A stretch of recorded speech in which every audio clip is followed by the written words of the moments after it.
La star débarque, ça va? Ça va? Super. Au moins, aujourd'hui, on ne va pas l'avoir en train d'essayer de faire marcher son Bah, téléphone. ouais, ouais. C'est dommage. C'est dommage, mais j'aimerais qu'on pas possible. Il y a l'autre qui a essayé de se suicider, là, le Callum Van Morger. Eh ouais, ouais, ouais. Il s'est jeté de la fenêtre. Tu as su pourquoi? Bah, enfin, après, moi, j'ai fait qu'entendre ce que les mecs racontent, mais je sais pas. Ouais, il a été essayé de se taillader les veines, après ils l'ont enfermé, il est passé par la fenêtre. La folie, c'est que apparemment, il s'est retrouvé dans des situations où, bien sûr, il a eu un enfant à un jeune âge. Il a eu tous ces accidents. Moi, je l'ai rencontré, je lui ai parlé plusieurs fois. Il a l'air super, super gentil, le mec. Mais il est un petit peu dans son propre monde. Personne n'est parfait, même moi.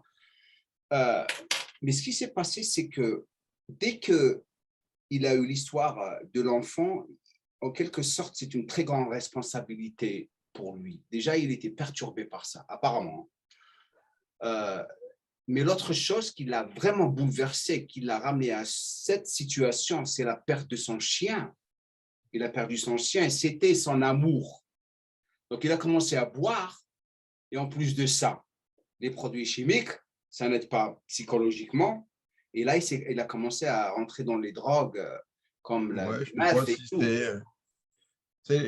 beaucoup, les mecs, il n'y a pas beaucoup à les pousser, hein, ils baignent déjà. Et un des trucs dont on n'a pas parlé l'autre fois, parce que j'avais été coupé par de l'avier, mais on se demandait pourquoi ils meurent maintenant beaucoup. Ben, je pense une des causes, alors il y a plein de causes qui se réunissent, mais à la fin, tu fais une bombe à retardement, c'est que les mecs utilisent beaucoup plus les drogues du genre la coke et les antidouleurs que dans le passé. Alors pourquoi plus les antidouleurs? Les mecs font 20, 30 kilos de plus qu'avant, donc ils poussent des poids qui sont le double de Arnold. Je pense que si tu le vois dans Pumping Iron, je sais pas à combien on le voit, mais il est à 140 au couché, quoi. C'est tout. En plus, il n'était pas aussi énorme comme il est. Comme Non, il non, mais je veux est. dire, et puis, alors que maintenant, 140, les mecs, ils s'échauffent. C'est chauve avec, N'importe ouais. quoi, quoi. Donc, c'est forcément que tu finis avec plus de douleurs partout, et donc les antidouleurs. Ouais, je sais que c'est très, très rampant. Même durant mon temps, il prenait beaucoup d'antidouleurs. Bah oui. Tu te rappelles de GABA? C'était pas GABA, c'était l'autre. Non, du GHB? Non, moi, je le prenais pour dormir. Bah ouais. Euh, C'était incroyable. Pour dormir, comment tu dormais quand. Non, il y avait l'autre qui était. Même Dorian s'est retrouvé en train de le consommer. Il m'a dit ça lui a fait peur. Il a failli devenir. C'est très, très Il y avait addictif. Nuben, il y avait du Le Nuben. Nuben, voilà, le Nuben. Somebody le prenait. Qui était Ah le bah plus tous à grand l'époque. consommateur de Nuben? Tous à l'époque, hein. C'était là. Mais c'est une drogue qui peut te ramener dans un autre monde. Hein. C'est ce qui est fou. Et maintenant, tu as vu ce qui s'est passé à Pittsburgh le week-end passé? Rami, là, je te Ah bah, il garantis, n'est pas venu. il n'a pas débarqué. Mais ce qui va se passer, et Jim Mannion, c'est la mafia, hein. Ne sois pas surpris qu'il va perdre l'Olympia cette année. Hein. Tu vas voir. Ah bah, c'est sûr que l'autre, il ne doit pas être content. C'est le business. Les gens, il y a des gens qui ont conduit pendant une journée pour aller le voir. Il ne débarque pas et il ne fait rien pour l'Olympia, apparemment. Il ne fait rien. Il a perdu son contrat, apparemment, parce qu'il ne veut pas venir aux États-Unis. Et moi, je sais ce qui se passe à Dubaï. Tu sais, il a les riches arabes qui lui donnent des milliers de dollars pour qu'il reste là-bas et frime avec eux, apparemment. Et aussi, il s'est marié pour la deuxième fois. Donc, il se retrouve en train de vraiment rester là-bas au lieu de venir ici et être le représentant du Monsieur Olympia. Mais je te garantis, je vais être très, très surpris qu'il va gagner. Je vais être très, très surpris qu'il va gagner l'Olympia cette année. Ah bah, c'est C'est une sûr. Non, mais mafia, l'IFBB, comme tu le sais. normalement, Magnon, son show, il y a au moins 7-8 pros qui viennent. Là, ils étaient Exactement. 4. Il était sur Et le je disais, poster aussi. Hein. Il était sur le ouais. poster. Ouais, il était sur poster, mais. Et puis, il y avait le Canadien là, qui n'est pas venu. Enfin, je ne sais pas, je ne l'ai pas vu en tout cas. Il Lequel? était sur le poster aussi. Un Canadien qui a les biceps arrachés, qui fait physique ou un truc comme ça. Bumstead, c'est pas Bumstead. Non, Bumstead, Bumstead, il fait des classiques physiques. Il était là-bas, Bumstead. Parce que je ne l'ai pas vu poser avec les autres. Non, non, il n'a pas posé. Il a juste débarqué apparemment juste pour assister, Ah pour bon? venir le soutenir et tout. Et il connaît la politique, Bumstead. Il est intelligent, hein. Très intelligent. Hein. Parce que Magnon, tout le monde lui lèche les bottes. Ah bah, c'est le patron. C'est le patron. Donc c'est... Comment tu organises ta journée? Tu te réveilles à quelle heure? Tu dors tard parce que Je me sais réveille que... quand je me réveille. Ouais. Je sais pas, entre 8, 9, 10, ça dépend. Et Ça tu dors à dépend à quelle quelle heure? heure je me suis couché. Hein? Tu dors à quelle heure? Tu n'as pas d'heure précise? Si, j'essaie de me coucher de bonne heure. C'est pour ça que je suis dans le noir. Ah Parce que ouais? j'ai une latence entre le moment où je me couche et puis le moment où je m'endors qui est assez grande. Donc, mon inertie pour m'endormir. Donc, il faut que je me couche très en avance pour pouvoir dormir. J'essaie de dormir entre 10 heures, minuit. 10h minuit, c'est là où tu dors. Ben, j'essaye en tout cas. Tu sais, Mais faut pas que je loupe le coche parce que si je loupe le coche, c'est mort. t'es foutu. Ah bah ouais, non, mais c'est comme un train, hein. Ouais. Le train, quand il est parti, tu peux tout recourir après. Moi, 8h30, je suis KO. KO. Bah, tu as de la chance parce que moi, avant je m'allongeais, je m'endormais, bim. Et même que j'avais du mal comment, à rester éveillé parce que, mais lentement, bah, c'est la vieillesse et puis ces enculés au début d'Internet qui m'ont niqué mon sommeil. Parce qu'on avait le droit de se connecter. Non, mais on avait le droit de se connecter à partir de 22 heures le soir, Ah ouais, au début auparavant? d'Internet. Ben non, Je me tu rappelle pouvais te même pas de connecter ça. avant, mais à moins d'être milliardaire, parce que tu avais un tarif. Le Ah oui, je me tarif, rappelle. parce Ah qu'on ouais, était ouais, obligé, t'as raison. Ouais, c'est vrai. on était obligé de payer le téléphone, en fait.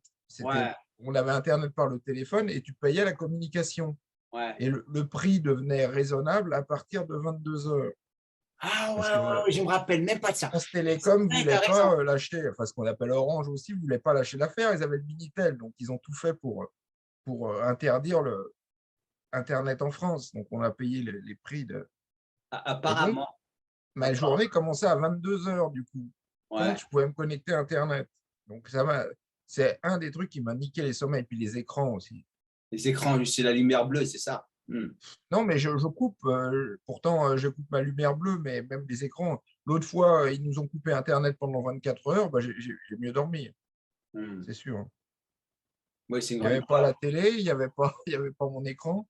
J'ai voulu mettre un film comment en DVD, je me suis aperçu que mon ordinateur, il n'avait plus de, Il avait plus il avait de plus de jus. lecteur DVD. Ouais. Donc, je voulais parler de la situation de la stimulation, tu sais, nerveuse. Tu sais, il y a beaucoup de sujets qu'on peut vraiment aborder. Et on a eu beaucoup de questions. Les gens, c'est des questions, je les ai envoyées. Tu as pu les regarder? Ouais, enfin, j'ai regardé vite fait. Enfin, attends, le deuxième truc, Oui. je reviens à mon deuxième truc, c'est pourquoi les mecs ils meurent très jeunes. Ah ouais, vas-y. Et là, tu vas peut-être pouvoir me. Parce que, tu vois, moi, je me suis, entre guillemets, endormi. J'avais toujours cette image de Gaspari. Tu as dû voir la vidéo. Il se prépare pour Olympia. Puis, tu sais, il passe des spaghettis. Je Et me puis, rappelle il de y en a ça. deux en trop. Puis, il les retire. Ouais. Donc, tu vois, moi, j'avais le. Et puis, les magazines Vénère, c'était les pros. Ils mangent. C'est hyper. Ils mangent que super sainement. C'est hyper régulé et tout. Puis, je me réveille. 1993, quand j'allais au FIBO, on était obligé d'y aller en train. Il n'y avait pas le TGV encore. Et comme le train, il partait vers 10-11 heures le soir, ben, entre la fermeture du FIBO et puis le départ du train, il y avait qu'un seul, il caillait dehors, donc il n'y avait qu'un seul endroit où on était au chaud, c'était au McDo. Donc on allait au McDo, pas pour y manger spécialement, mais pour attendre que le train sans se cailler, quoi. Ouais. Et de là arrive Flex et puis Cormier, qui se gave de burgers. Cormier, il se plaint parce qu'il n'avait pas assez de frites et tout. Et tu vois, moi, j'étais avec Gaspari, hyper sain dans la nutrition, et puis des mecs qui se gavent chez McDo, quoi. Et donc, dans cette période, a commencé la malbouffe, je pense. Alors, je ne sais pas quelle est ton expérience là-dedans, mais parmi les bodybuilders, ce qui, je pense, ça n'existait pas trop avant. La plupart mangent mal. La plupart. Flex, j'ai Ouais, passé. non, mais avant, est-ce que c'était pas le cas? Tu sais que tout dépendra. Si parce que moi, comment que je me suis retrouvé à vraiment gagner de la masse musculaire rapidement pendant une certaine période, c'était entre 1991 et 1994. 3 ans où je suis passé d'un lourd léger à un poids lourd, même super lourd. Tu sais qui a fait la différence? Bien sûr, les gens pensent, bien sûr, il y avait une utilisation de stéroïdes, mais ce qui a fait la différence, c'était l'alimentation. Du point de vue quoi? Parce que lorsque j'avais fait ma deuxième compète et je me suis fait gifler sur le podium, je croyais qu'il fallait manger n'importe quoi. Ce qui me ramène à une question qui a été posée dans la section que j'ai partagée avec toi. La qualité, elle est très, très importante, plus que sûr que ça. Donc, je me rappelle comme aujourd'hui, je mangeais 6 fois, mais de la qualité. Même moi, j'étais obsédé par Battle for God que tu avais avec Gaspari et tout le monde. Ben oui. Donc, ah ouais, j'étais obsédé par. C'était ma vidéo pour commencer mes entraînements. Ben oui. Tu te rappelles, Liané, lorsqu'il faisait des développement, c'était comme ça. C'était incroyable. Et aussi Samir Banout à Walsh Gym, je lui parlais de ça lorsque je l'avais rencontré pour la première fois, super gentil. Je dis lorsque je surveille sur Battle for God en train de faire, lorsqu'il était sur la machine presse, et tu vois, ses pecs qui sortaient de son t-shirt. Tu te rappelles de ça? Après, il était en train de faire les poulies en train de sauter. Je le faisais, même moi, je le faisais dans les salles de gym. C'est qui ça? C'est qui? Samir. Eh bien, j'ai payé un très grand prix lorsque j'avais fait la compète lourd-léger. Je me suis fait gifler parce que je mangeais du n'importe quoi. Et lorsque je me suis retrouvé sur le podium, je croyais que j'allais être au moins 4 kilos, 5 kilos de plus.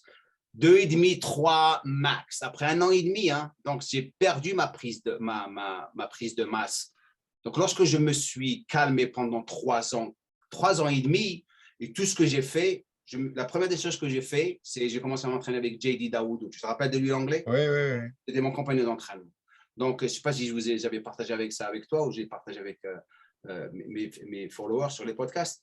C'est que JD, il était brutal, il était comme Bertil Fox. Il s'entraînait comme Bertil Fox, il s'entraînait comme Brian Buchanan. Tu connais Buchanan? Tu connais, oui. Donc, Buchanan était dans ma salle de gym. Donc, ils le copiaient tous parce qu'ils étaient obsédés par Buchanan. Donc, il était très brutal comme ça. Donc, moi, je n'avais pas l'intensité, mais j'avais l'amplitude, la forme parfaite, tu vois. Je suis parti chez lui, je dis, hey, Jay, je veux m'entraîner avec toi. Il me dit, quoi? Je dis, ensemble. Je dis, ta forme, elle est dégueulasse. Et lui, il avait une attitude, quoi, qu'est-ce que tu dis? Je dis, écoute, je ne veux pas me frapper, elle est dégueulasse. Moi, je t'apprends la forme, tu m'apprends l'intensité. Il me dit, OK. Et on a commencé à s'entraîner. On était obligé de se reprogrammer complètement.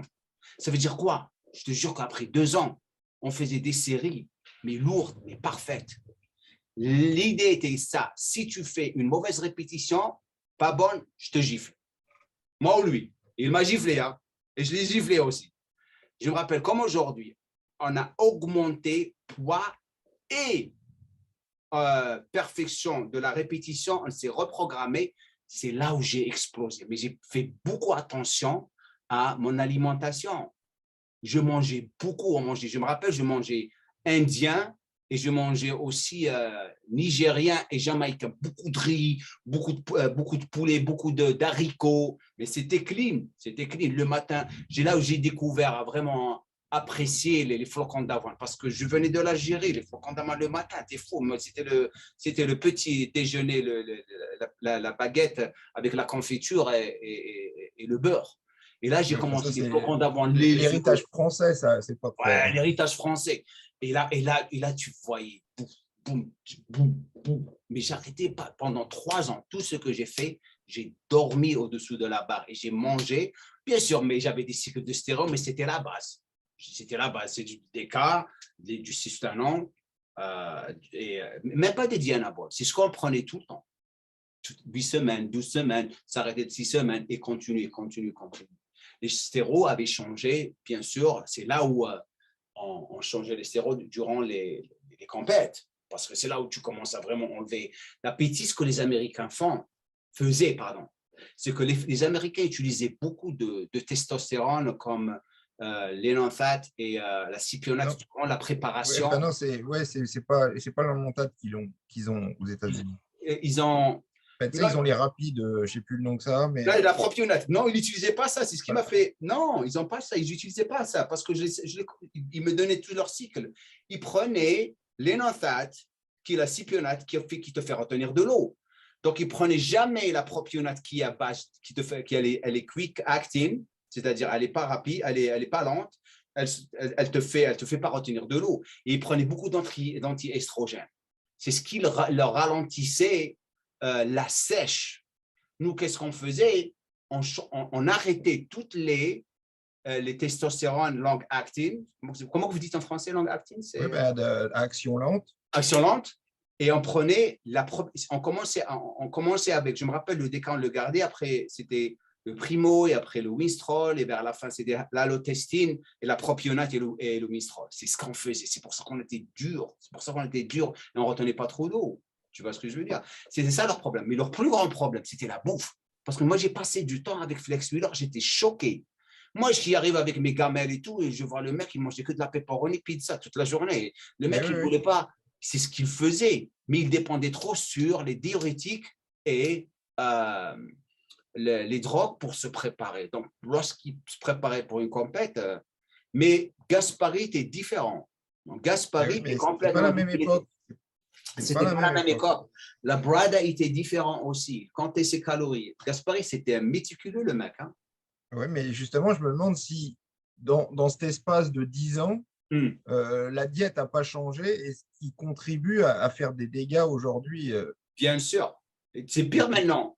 Mais c'est pire maintenant. Les mecs, avec leur cheat meal, ils mangent des gâteaux. C'est à celui qui se gave le plus de gâteaux.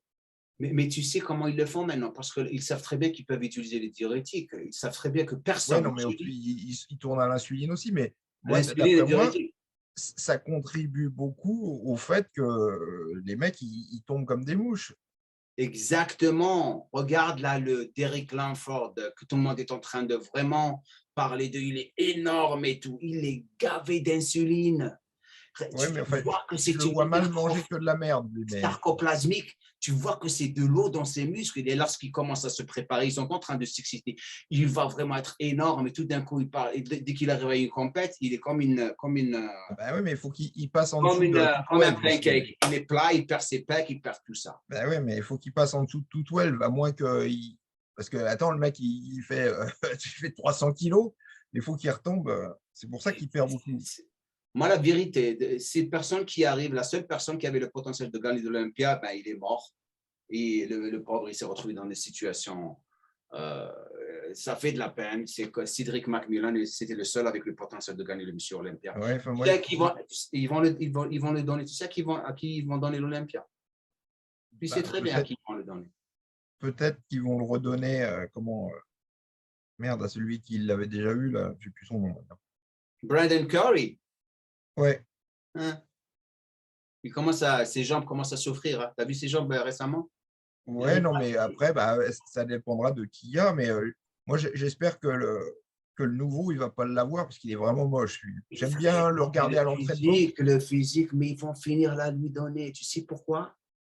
Parce qu'ils n'ont rien à foutre du Open. Ils veulent des monstres. Ce n'est pas comme auparavant, on va s'occuper de votre santé. Ah ouais, mais ils savent où est-ce qu'il est l'argent maintenant. Il est chez les classiques physiques. Ils vont développer ça. C'est énorme. Parce qu'il est vraiment pas beau, le mec. Horrible. Et en plus, tu as vu… Langford est quand même… Je trouve qu'il est mieux, Langford. Ouais, il est mieux que lui. Hein. Je dirais qu'il est mieux que lui. Ouais. L'autre, mais que le physique qu'il a. Oh. Et je me demande s'il va faire long feu. Mais c'est ça aussi. Dès que je vois comme ça, je les vois comme ça. Ah, il y a l'autre Russe. Tu l'as vu? Il y en a plein des Russes. Oh, celui-là, il est fou. Lui, il veut monter à 170 kilos. Il est en train de dire à tout le monde qu'il est en bonne santé. Il consomme 10 000 calories. Et il est en train de dire aux gens, fuck you, fuck you, I'm healthy than you. Il est marrant, lui. Comment il s'appelle? Attends, oh, shit, man. Comment il s'appelle? C'est devenu un cirque, la vérité. C'est devenu un cirque. Et je me marre, je regarde… Que le champion de l'autre IFBB, il est pas mal. Enfin, je trouve qu'il a une mauvaise tête, mais il a un super physique, par contre. Lequel? C'est un chauve qui est avec Santoya, là, qui gagne tout. dans la Fédé de Santoya. Ah oui, lui, le russe, là, le russe. Il est des pays de l'Est, il n'est pas russe. Et il a des beaux bras. Ah bah, il est bien de partout, hein, il est énorme. Ouais, mais il est chez Santoya. Santoya, il ne va pas. Il Bah va ouais, pas non, le mais laisser justement, aller. tout le monde dit il va se barrer. Tu sais, le russe dont je te parlais, c'est Golem. Tu connais le Golem? Ah ouais, ouais, oh, bah, il est injecté de partout, lui. Alors, Ah, lui lui, aussi, ça m'étonnerait qu'il fasse long feu. mais ces gens qui sont en train de faire des choses, tu te dis, waouh, tu sais pourquoi ils font ça? Tu sais pourquoi? Ils Bah, veulent, c'est pour les sous. ah Ils ouais, vont non, mais il faut faire des vues, il faut faire. Maintenant, tout le monde débarque avec son bilan sanguin. Et oui, j'ai fait mon bilan sanguin, je suis en super santé et tout. Ils ne savent pas que le bilan sanguin, ça ne veut rien dire. Bah non, pas, ouais. Ah, donc, if it fits your macros, Bah, ça fait partie de la connerie de justement des Exactement. mecs qui se gavent de pépitos en prise de masse. Et c'est à celui qui s'en tape le plus. Tu sais, on les voyait faire des courses, ça se faisait Ouais, beaucoup à un moment. Ils prenaient toute la merde possible et la merde américaine, c'est bien de la merde, hein. c'est Parce que beaucoup même de le sucre, c'est pas du sucre naturel, c'est du sucre chimique. Le Hmm. gras, c'est pas du gras naturel, c'est du gras chimique. J'espère qu'on comprend ce que je dis. C'est du gras qui n'existe pas dans la nature, du sucre. Comment high fructose corn syrup, ça n'existe pas dans la Comme le syrup, nature. ouais, ça n'existe pas, ouais. Et donc, comment c'est tout du chimique, c'est ce que je dis. Tu manges pas un truc, tu manges que du produit chimique. Donc, Et, et tu et vas c'est à jamais. celui qui s'en gave le plus. Et je me disais, mais quand je les voyais, mais les mecs, ils sont tarés, quoi. Et puis, le grand chantre de ça, c'était Meadow. Ouais. Alors, lui, il faisait pas ça. Putain, tu voyais, enfin, de toute manière, c'est sûr qu'il avait des problèmes avec son intestin et tout, mais tu voyais sa peau et tout, il faisait pas ça, hein. Et ça m'a fait de la peine, ça m'a fait de la peine parce que tu avais vu sa vidéo lorsqu'il parlait avec son docteur? Non, enfin, j'ai vu plusieurs vidéos de lui d'ailleurs, et ce qui est marrant, c'est qu'il y a toujours des vidéos de lui qui sortent, ça me fait marrer, et puis ça, je me dis, ça se trouve, il n'est pas mort. Il avait fait une vidéo avec son docteur. Et son docteur lui avait dit dans la vidéo de ne pas consommer la testostérone. Il ne voulait pas, en quelque sorte, il dit non, non, c'est pas la testo. Avec tous les tests que j'ai faits, il voulait insister. On dirait que il ne voulait pas accepter le fait que le problème de cœur qu'il avait était très relié aux stéroïdes. Et tu voyais, comme tu avais dit, par rapport à sa santé, la peau, J'ai pas il a besoin vu d'un test sanguin. oui, il a vu le problème. Tu sais, lorsqu'il a vu le premier problème, il a Ouais, failli non, mais mourir. son intestin, ils lui ont retiré Ouais, un gros bout d'intestin déjà, donc c'était quand même un signe. un signe et aussi le premier problème de cœur qu'il a eu, il s'est retrouvé, il a failli mourir. Et tu le vois 3 semaines après en train de faire des squats, mais lourd. J'étais comme ça, mais oh! Tu sais que les stéros, en quelque sorte, je ne suis pas en train de dire lui, parce qu'il y a beaucoup de personnes qui sont très, très intelligentes qui consomment des stéroïdes, mais la plupart des culturistes, tu sais très bien qu'ils ne sont pas vraiment bien là-dedans. De toute manière, tu es obligé d'être con, parce que sinon, tu ne seras jamais champion, hein. Exactement, parce qu'il y a des limites. Le plus de stéroïdes tu prends, le plus tu deviendras con. Oui, plus tu es intelligent, plus tu te dis que tu rentreras jamais là-dedans. Et le mec qui est vraiment intelligent, il ne va pas du tout même. Exactement. Et je parle par expérience. Lorsque j'étais en cycle, je ne réfléchissais pas de la même manière. Tu n'avais rien à foutre de ce qui se passe autour de toi. Il fallait arriver à ton but. Tu vois ce que je veux Ben dire? oui. Moi, lorsque j'avais rencontré Sombati pour la première, je l'ai rencontré dans les campagnes. Il était super gentil, cool, hey, jam, ça. Mais une fois, je me rappelle, je suis parti lorsque j'avais émigré ici. Et j'ai été invité par une femme chez elle à San Diego. C'était très riche, très, très riche. Moi, c'était la copine d'un copain à moi. Et il m'a dit, voilà, tu as invité, sa famille, elle vaut sérieusement 500 millions ou 1 milliard de dollars. Tu connais les gâteaux Sarali? Tu as déjà Non, vu les gâteaux non, Sarali? non, non, Les non. gâteaux Sarali, c'est une marque de gâteaux énorme ici aux États-Unis. Je crois qu'ils les ont en France, je crois. Enfin, l'essentiel. Je rentre chez elle. Et j'arrive comme ça, et tout d'un coup, je me regarde à droite. Hey, devine qui était là-bas? Somebody avec son chien.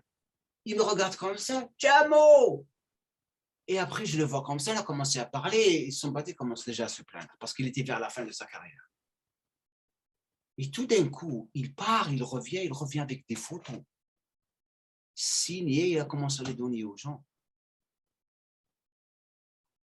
Personne n'a demandé les photos.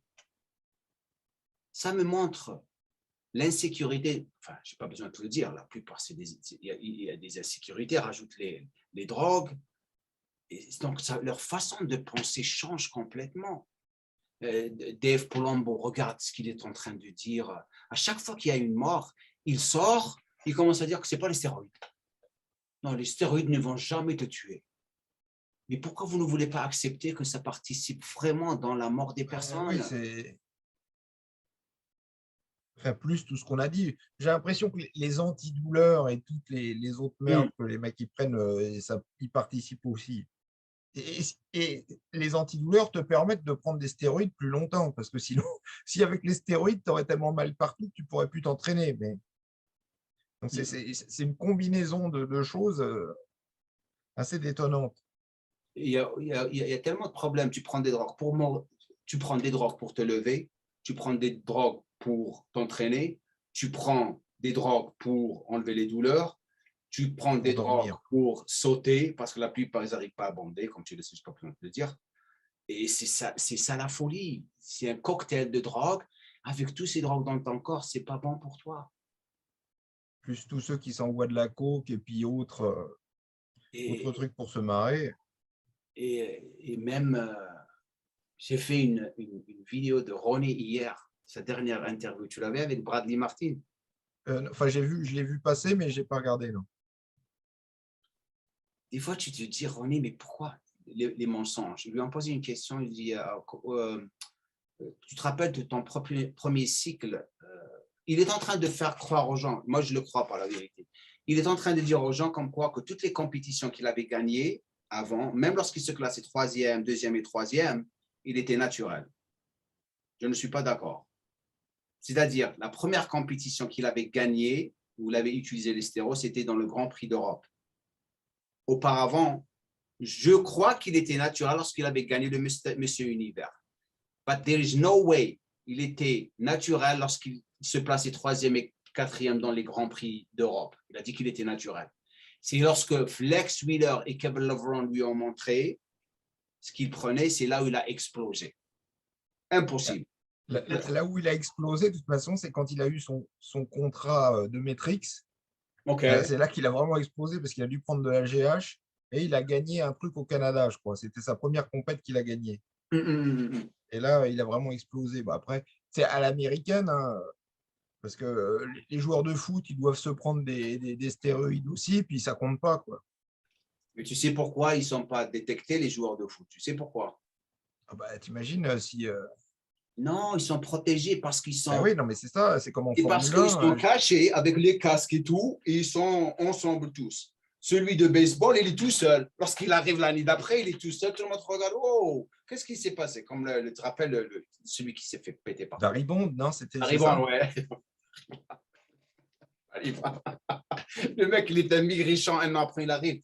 Wow! Il faisait 100 kilos, 110 kilos. Wow, comment tu es devenu comme ça? Lui, ils l'ont complètement enlevé de l'histoire du baseball. Donc, on avait parlé, apparemment, tout le monde est en train de me demander, est-ce que Madame Gandhi existe? Regarde les gens, ils sont tellement curieux, ils veulent savoir. C'est trop d'emmerdement. C'est trop d'emmerdement. Mais oui. Et tu as raison. Spécialement, non, c'est encore pire, tu sais ça. C'est un autre monde, tu ne veux même pas aller d'abord. Ouais, non, mais c'est trop d'emmerdement. Non, mais je me lève quand je veux. Déjà, j'ai du mal à dormir quand je veux. Donc, si en plus, il y a quelqu'un qui m'empêche de dormir, c'est le pompon. Je m'entraîne quand je veux, je travaille quand je veux. C'est pas comme l'autre, le gigolo, là. Il adore Frédéric Delavier. Sa copine, elle a quel âge? Je crois qu'elle a 21 ans. J'en sais rien. Il est toujours avec elle? Il est toujours avec elle? Il est toujours avec elle? Ben, je crois, ouais, je crois. Enfin, j'en sais rien, je n'ai pas de nouvelles. Mais...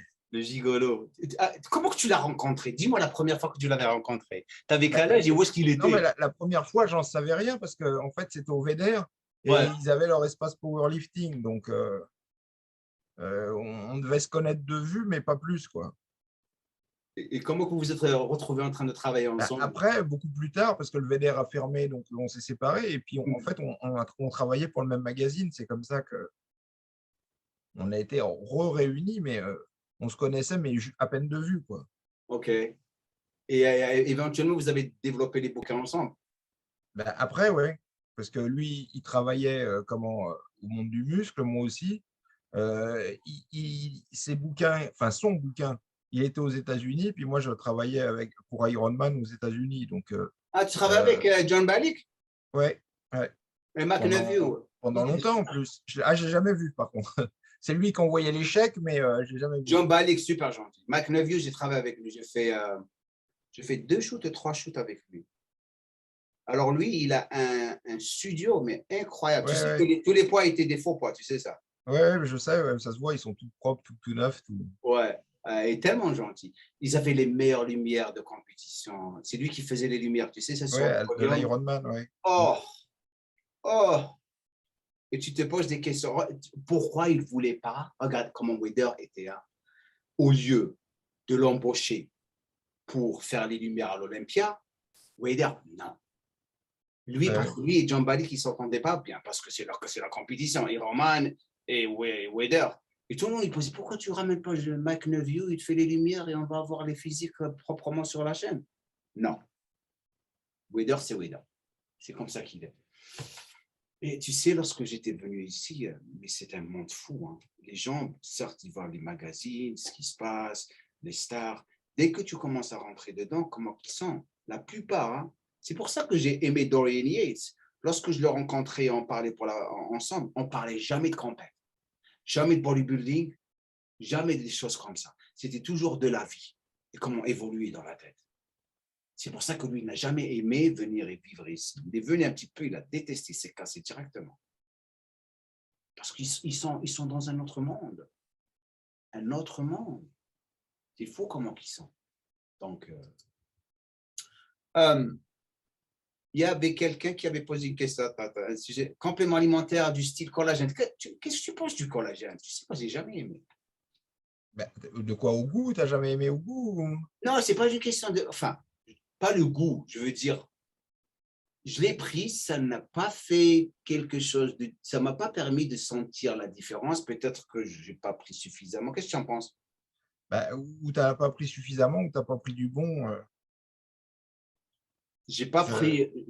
C'est Prozis. Lorsque j'étais sponsorisé par Prozis, je t'ai raconté l'histoire avec Prozis. Non? Alors, Prozis, le gars avec qui j'ai travaillé, Joe, super gentil. Le mec, il est super cool. Donc, ils ont tout fait pour m'avoir.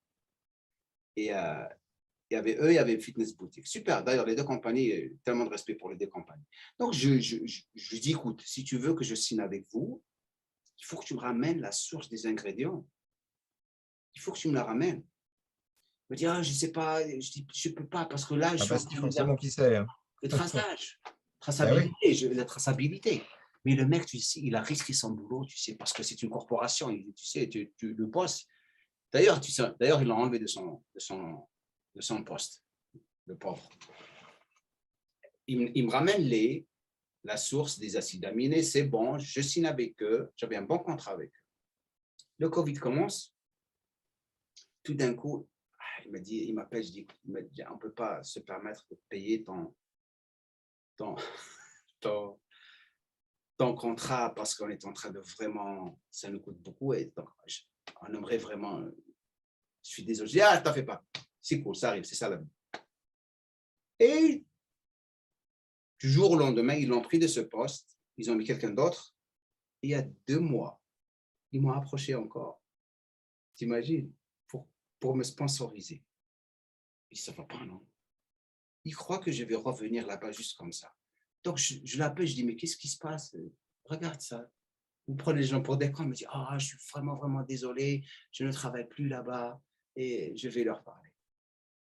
Juste pour te montrer, tout compagnies maintenant, ils ne veulent plus payer les gens. Bah, Pourquoi? Tu sais pourquoi? Au début, les influenceurs parce que moi, mon but, c'est quoi? Moi, je ne suis pas ici pour un code, je donne un code 10% et tout ça. Je suis ici pour éduquer. Moi, c'est l'éducation. Par rapport à l'éducation, si j'ai une académie, j'ai des élèves, j'organise des protocoles de compléments alimentaires. Pour eux, ils vont acheter des compléments. C'est comme ça qu'on va se faire des sous. Ce n'est pas, prends ça, 10%, tu vas recevoir ça.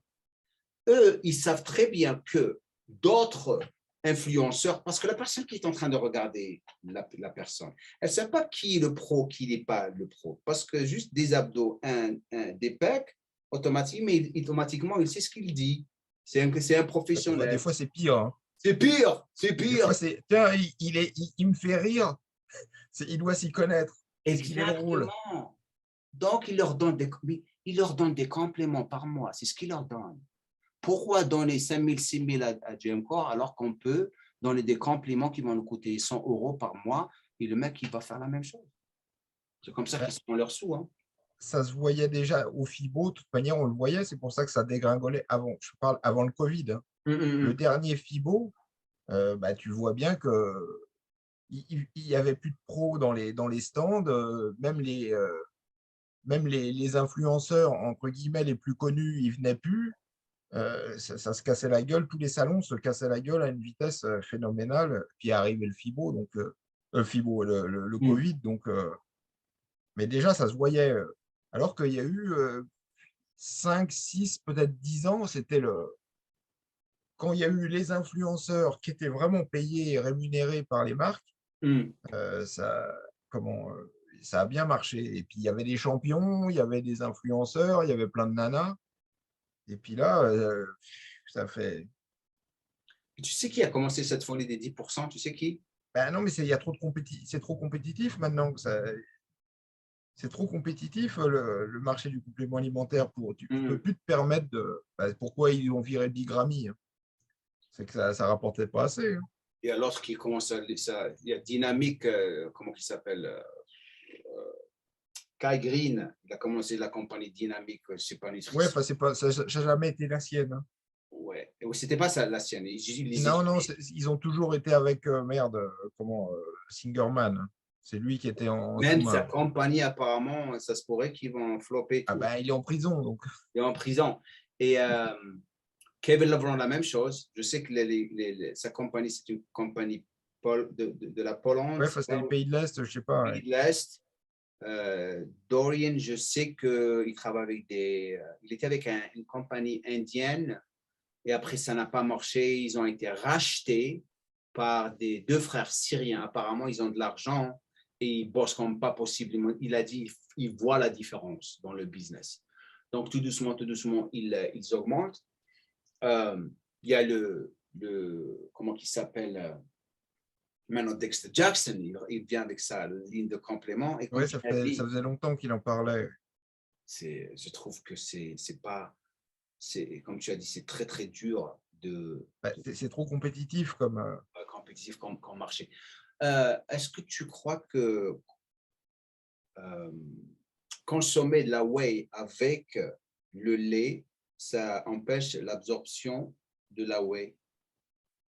Non, c'est pas que ça empêche l'absorption. Je pense que la question, c'est les gens ont peur que ça la ralentisse. La ralentisse, oui, par rapport à la caséine, c'est ça? Tu vas perdre 3-4 minutes, mais tu n'es pas à 5 minutes près non plus. Après, le lait, est-ce que ça va te faire péter comme un malade? C'est surtout ça la question. C'est ça qui est plus intéressant comme question que de dire que tu vas perdre 3 minutes. Si tu prends avec du lait, dans ce cas-là, tu la prends 3 minutes avant. Que, tu vois, au lieu d'attendre la fin de ton entraînement, tu la prends avant ta dernière série. Et comme ça, tu as compensé ce que tu as perdu. Mais est-ce que tu supportes le lait? C'est pas aussi important que ça parce que je me rappelle. Non, pas à 2 minutes quand même. On n'avait pas de whey, on n'avait pas de caséine. On avait la caséine, on n'avait pas de whey. Dans les années 80. Caséine Maintenant, il faut consommer la caséine la nuit parce que ça empêche le catabolisme. Et ils sont tellement cons. Tu sais, je suis en train de parler à un copain à moi qui a une compagnie de compléments alimentaires en Australie. C'est les purs acides aminés du lab. C'est pas... Tu connais la compagnie australienne Musashi? Tu as entendu parler d'eux? Non, je vais non. parler de Musashi. Comment je les ai rencontrés lorsque j'ai émigré, parce que j'ai vécu en Australie pendant un moment de temps. Et c'est là où j'ai connu mon copain Nick Jones, qui est Monsieur Univers, Waba. Il faisait Wabanaba. Très intelligent. Donc, il travaille pour Musashi. Donc, ils connaissaient tous leurs formules. Eux, leur but était de vendre des acides aminés séparément et chaque acide aminé avait une couleur, comme par exemple arginine, ornithine, glutamine. Chacun avait une couleur et c'était ça leur marché. Mais je me rappelle, ma meilleure condition sur le podium, c'était en 1994. Il déchirait comme pas possible. Il me donnait même des acides aminés purs à Dorian Yates. J'ai toujours été attiré par l'utilisation des acides aminés séparément, comme l'arginine alpha-kétoglutarate, l'acétyline malate, glutamine, bien sûr, les acides aminés branchés. Et tout. Donc, on les utilisait séparément par rapport à nos préparations. Et congestion, tout, incroyable. Bien sûr, la pureté est très, très importante. Donc, j'étais en train de lui parler il est très, très, c'est un crack.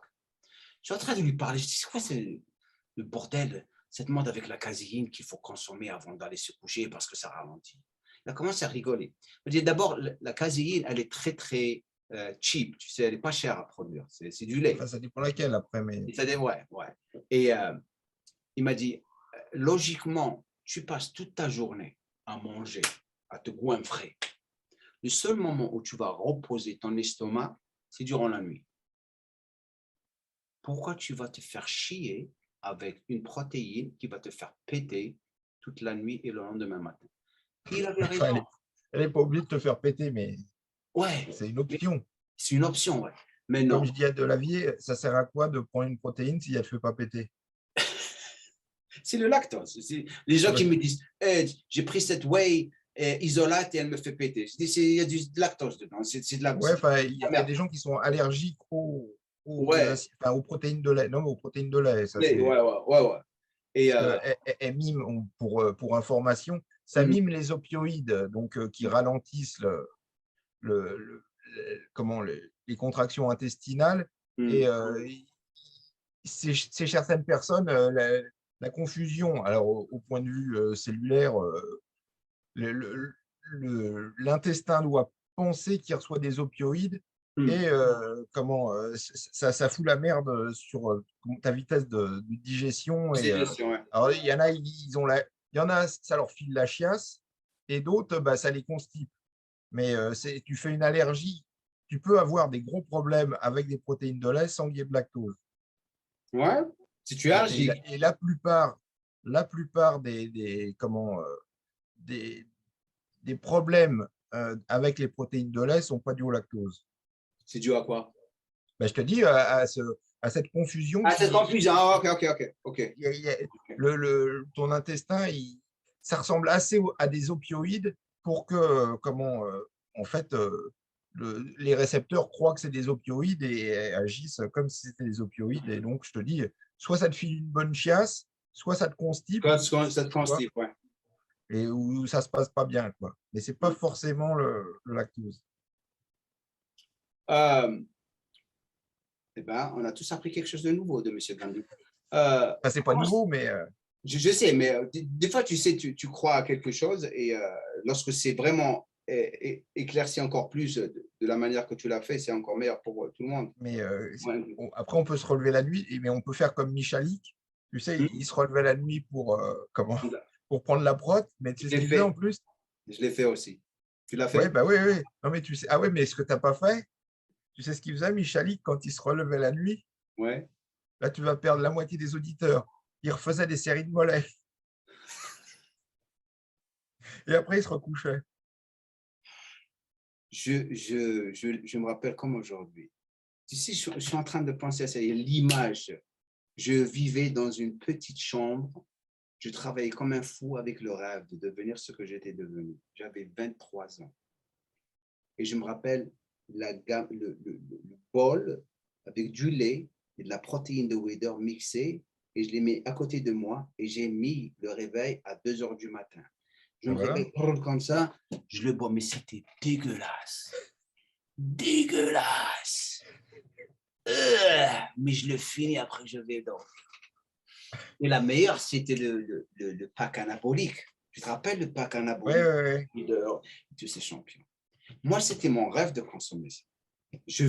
Parce que Ah bah ouais, enfin, c'était pas mon rêve, mais c'était hors de portée financièrement. Non, mais moi, je te parle, je suis en Algérie, toi, tu es en France, moi, tu l'as devant toi. Moi, je le vois sur le monde du muscle quand même. C'est comme ça, waouh. Ah, moi, je le voyais aux États-Unis avant. On ne l'a pas eu tout de suite en France. Et ce n'était pas le même en plus. Ah, ok. Moi, durant ces moments, je ne croyais pas que tous ces pros étaient stéroïdés. Je croyais que c'était Wader. Donc, automatiquement, je consomme ça, je vais devenir comme eux. Ah oui. Donc, le moment où je l'ai vu devant moi, dans une boutique Wader en Angleterre, mes frérots, j'ai bondé. Hein. J'ai dit, c'est ça qui va me permettre de devenir comme Bob Paris parce que j'étais fou de Bob Paris. Pour moi, C'était Bob Tom Paris. Platz qui faisait la pub pour ça aussi. Ouais. Je voyais le physique de Bob Paris et de Lila Brada, mais c'était le physique, je veux devenir comme ce mec. Et j'ai adoré aussi Francis Benfato. Et je me rappelle comme aujourd'hui, je les ai pris. Le lendemain matin, je suis parti au shot, je te jure que je les ai même pas digérés. Ils sont sortis comme je les avais pris. J'ai fait ça. Ah bah, Wow! ils étaient durs, ils étaient très durs. Ouais. Moi, j'avais une copine, comment, elle avait pris les vitamines VDR. Et puis, comme c'était méga dosé, je lui coupais en deux. Ouais. Et puis, un jour, elle passe une radio. Oh là là! Et puis ça, Les choses qu'on a fait! qu'est-ce que c'est que ça?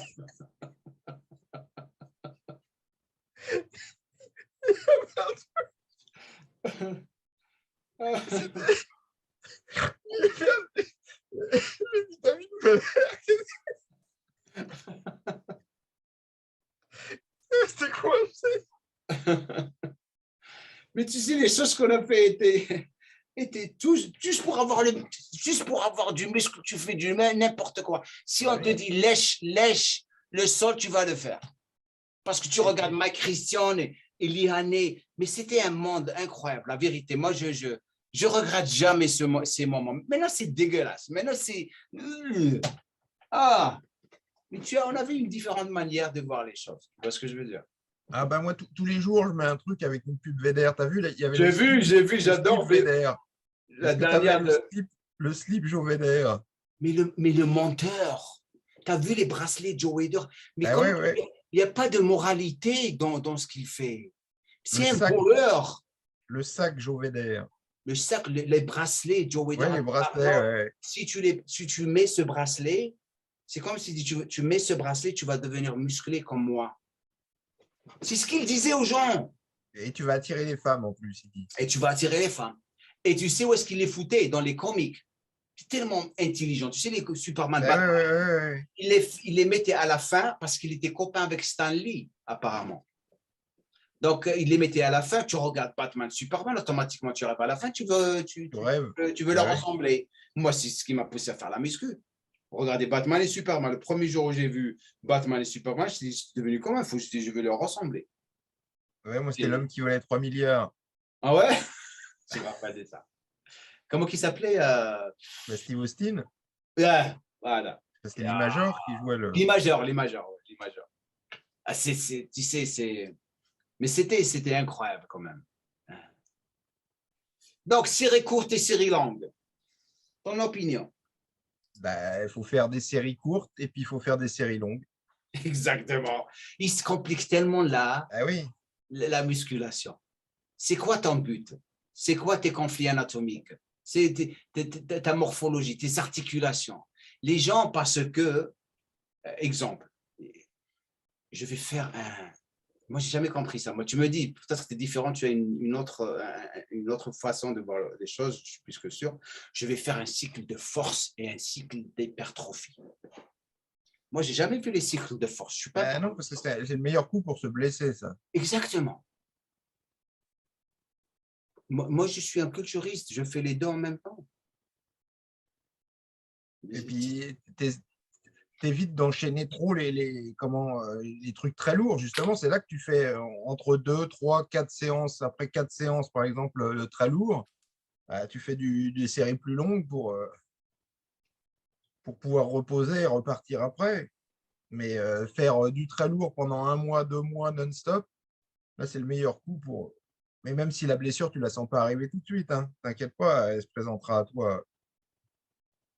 Là, je suis sur le chapitre du dos. Il faut à peu près 4 ans en moyenne. Les études montrent que 4 ans d'entraînement pour commencer à flinguer Le dos. le truc qui recouvre la vertèbre, en fait. Et 4 ans d'entraînement, après, tu commences à la fissurer. Donc, c'est sympa. Mais tu ne le sens pas du tout, hein. Mais tu sais pourquoi? Lorsque tu es stéroïdé, tu sens rien. Non, non, mais même, il n'y a pas de réseau nerveux. Donc, tu ne le sens pas. Une fois qu'il est bien abîmé, c'est là que le réseau nerveux arrive. Et puis, ah merde, j'ai mal. Moi, la réflexion qui me fait toujours rire, mais le mec, ça ne le fait pas rire quand il me l'a fait. Les mecs, ils me disent, ouais, voilà, je me suis blessé, ça me fait mal. Ben, je lui dis, c'est un peu normal. Il dit, non, ça m'est jamais arrivé avant. Ah oui, ben voilà. Donc ça t'est jamais arrivé avant, donc ça t'arrivera jamais. Jamais, Comme exactement. la bourse, ça monte, ça monte, ça monte. Donc Ça j'achète va quand jamais c'est bien haut descendre. parce que ça va encore monter. Ben non. Et qu'est-ce que tu penses de la cryptocurrency, là? Tu es Ah, dedans moi, ou pas? je regarde de très très loin, j'y connais rien du tout, faut pas me demander. Moi aussi, moi, il y a Body Time qui sont dedans. Je sais pas, tu les connais, les deux gars de Enfin, Body de Time. nom, c'est tout. Ouais, ils sont super cool, je les adore. Mais ils sont dedans, c'est eux, crypto.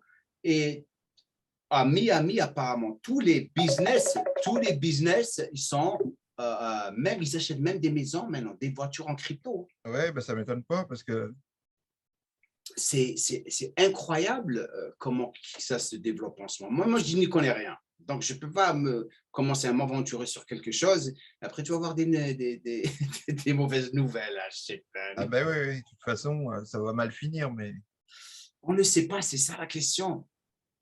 t'as pas vu la vidéo du mec qui a perdu, je sais pas combien, un quart de million de dollars. Alors, il explique, c'est un culturo. Enfin, attends, c'est un culturo. Ouais, enfin, c'est un culturo qui s'entraîne avec un mec connu. C'est comme ça que j'ai vu la vidéo. Ouais, Euh, Tu sais, il y a des trucs il y a des programmes qui enregistrent automatiquement tes mots de passe. ok. Et visiblement, il a rentré son mot de passe pour voir, tu sais, pour savoir sa crypto-monnaie. Ça l'a enregistré, il s'est fait pirater son ordinateur et les mecs lui ont vidé son compte de crypto-monnaie. Donc, il avait perdu. Exactement. Tu as bien fait de dire ça. Tu sais, Ben, lorsque je sais pas exactement ce qui s'est passé, c'est à peu près ce que j'ai compris, mais mais malgré ça, tu sais, lorsqu'il y a des trucs crypto, parce que tu as un code, si tu perds ton code, tu es foutu, tu ne pourras jamais le récupérer, spécialement les bitcoins et tout. Ils te donnent un code lorsque tu achètes quelque chose. Si tu perds ce code, tu es foutu. ah ben oui, oui, mais bon, Mais non, la tu le chose que perds je pas. Tant qu'à faire, tu le perds pas. ouais, qu'est-ce qui va te garantir que tu ne vas pas le perdre? Moi, j'ai un copain, Ah, il tu le a notes sur déjà un papier. papier, même papier, tu vas le passer. Tout peut arriver, tout peut arriver. Mais la chose que tu as dit maintenant, c'est la chose qui se passe tout le temps. Hein. Lorsque tu as des gens qui sont en train de faire ces crypto, NFT, tu as toujours les cracks, les voleurs cracks.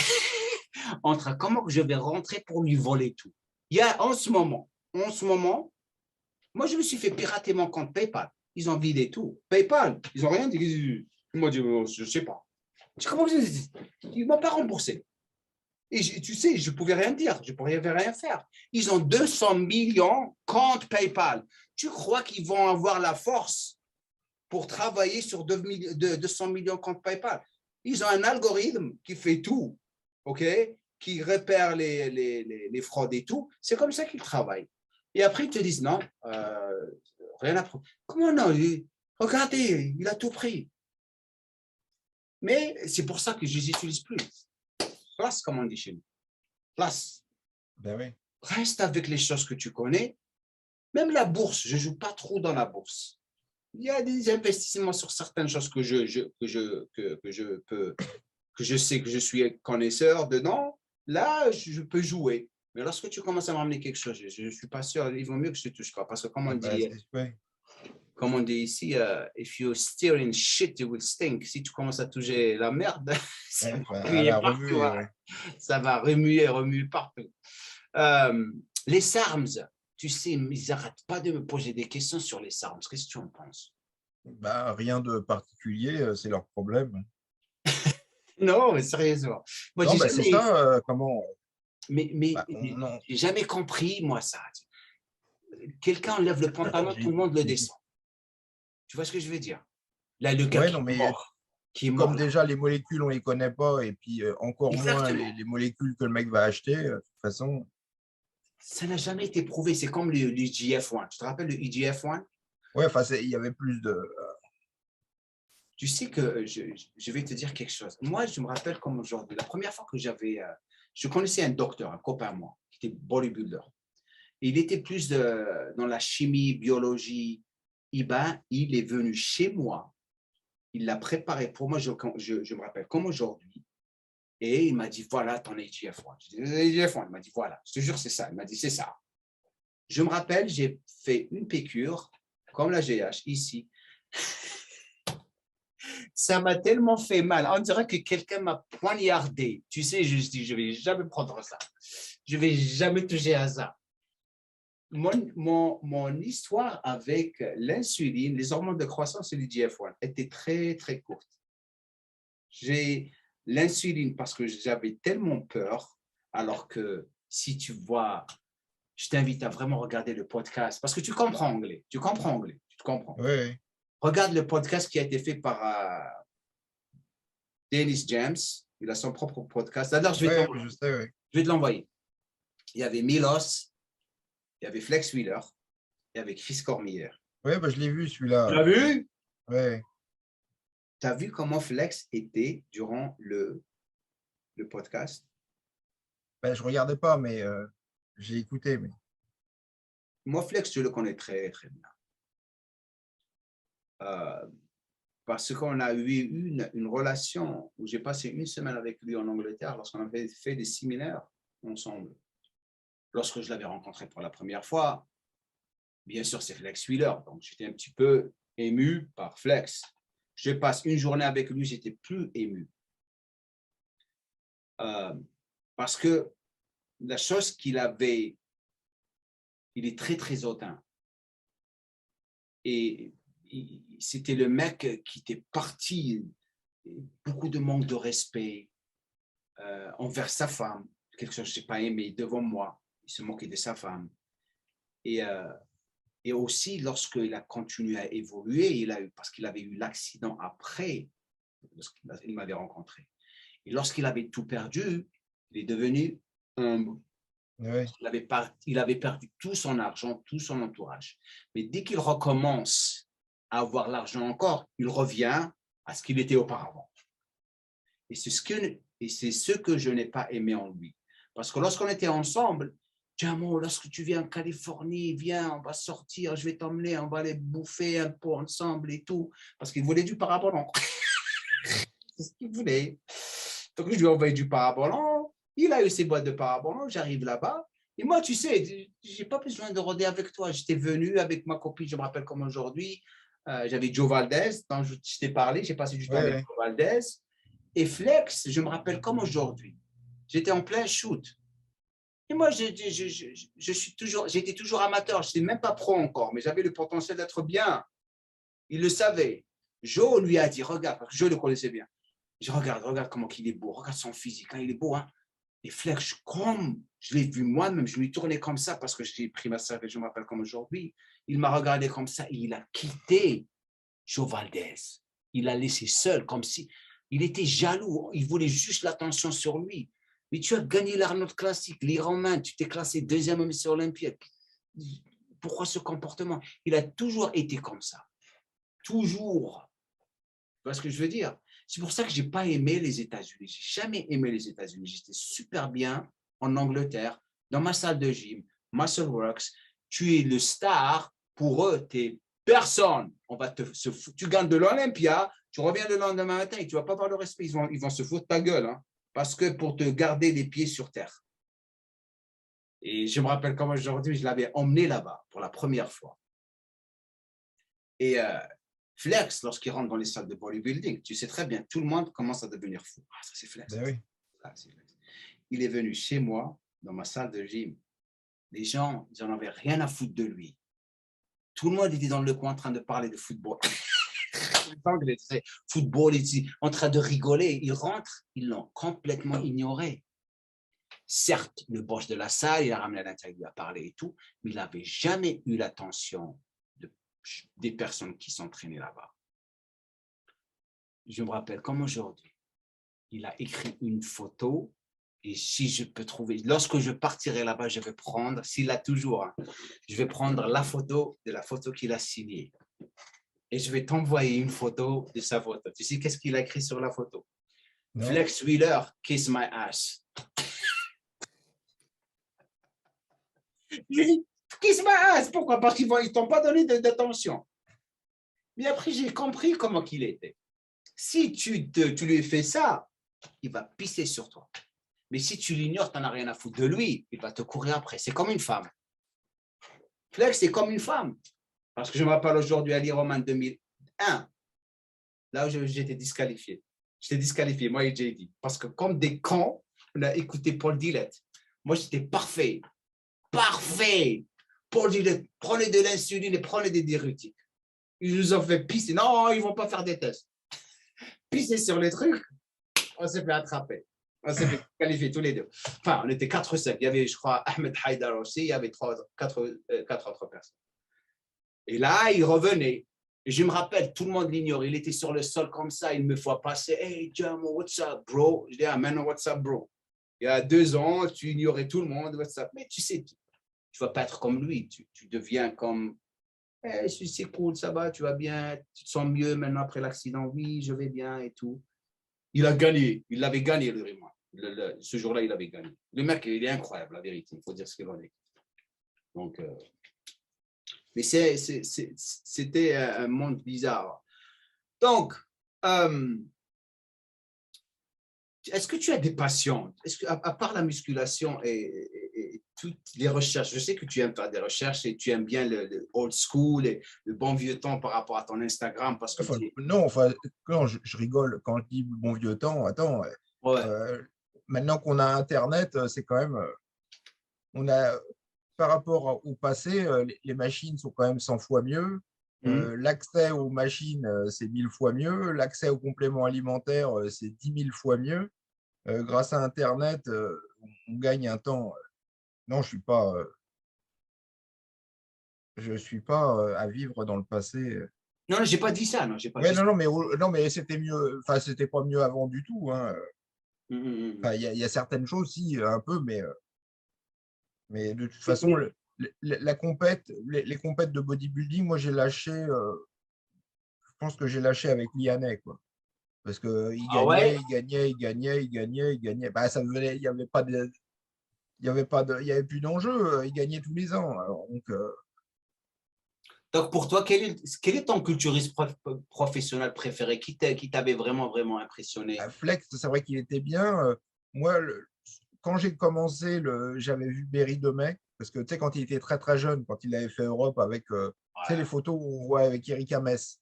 Donc, j'avais envie de ressembler. Puis Bob Paris, évidemment. Après, il y a eu Stridom, mais beaucoup plus tard. Donc, c'est ça. Après, j'en oublie peut-être. Mais c'est vrai que Flex, quand il venait juste de passer pro, tu sais, dans la cassette en noir et blanc, où il s'entraînait. J'ai regardé un paquet de fois où il faisait le dos, là. Mais tu sais comment ils ont eu l'idée de cassette blanc? C'est Dorian Yates, ils ont copié. Ils copient tout le temps Dorian Yates, ouais. Ben oui. Copie tout le temps Dorian Yates. Hein. Mais la cassette de Yates aussi, je l'ai regardé un paquet de fois. Mais tu n'as jamais été fan de son corps? Pas vraiment, non. Moi, tu vois, je préfère Yates à l'entraînement que Yates sur le podium, quoi. Bien sûr, définitivement. C'est comme le mec, on cherchait le nom, Nick Walker. Moi, j'aime bien le voir s'entraîner, etc. Mais franchement, s'il était Monsieur Olympia, je ferais une drôle de. Enfin, c'est pas comme si ça avait le moindre intérêt, mais si ce mec devient Monsieur Olympia, on est quand même au fond du trou, quoi. Parce qu'il est quand même vilain, il faut dire. Tu sais, ce qu'il est. tu sais, Dorian, c'était pas son physique qui attirait les juges. Je vais dire comment ça se passe. Lorsque Dorian arrive, c'est son or, c'est son énergie, c'est cette densité musculaire. T'arrêtes pas de le regarder, tu es comme ça. Comment que quelqu'un a une masse aussi énorme et il est dense et strié comme lui. C'est pour ça que les juges, ils oubliaient tout le monde. Certes, tu vois Flex, celui-là qui arrive, et après il se met devant Dorian, ils font dos, tu vois les fibres, et les juges, ils n'arrêtent pas, ils ignorent Flex Wheeler. Et après, Sean Ray vient, il commence à danser comme une poule. C'est fini, Sean, man. Sean, tu sais, Sean, lorsque je l'avais vu pour la première fois, je me rappelle comme aujourd'hui. L'été, en Algérie, tellement chaud. La salle de musculation, je te jure, elle était au 5e étage. Tu sais, les bancs en bois, les disques, c'est des jantes de voiture, tu vois, des roues.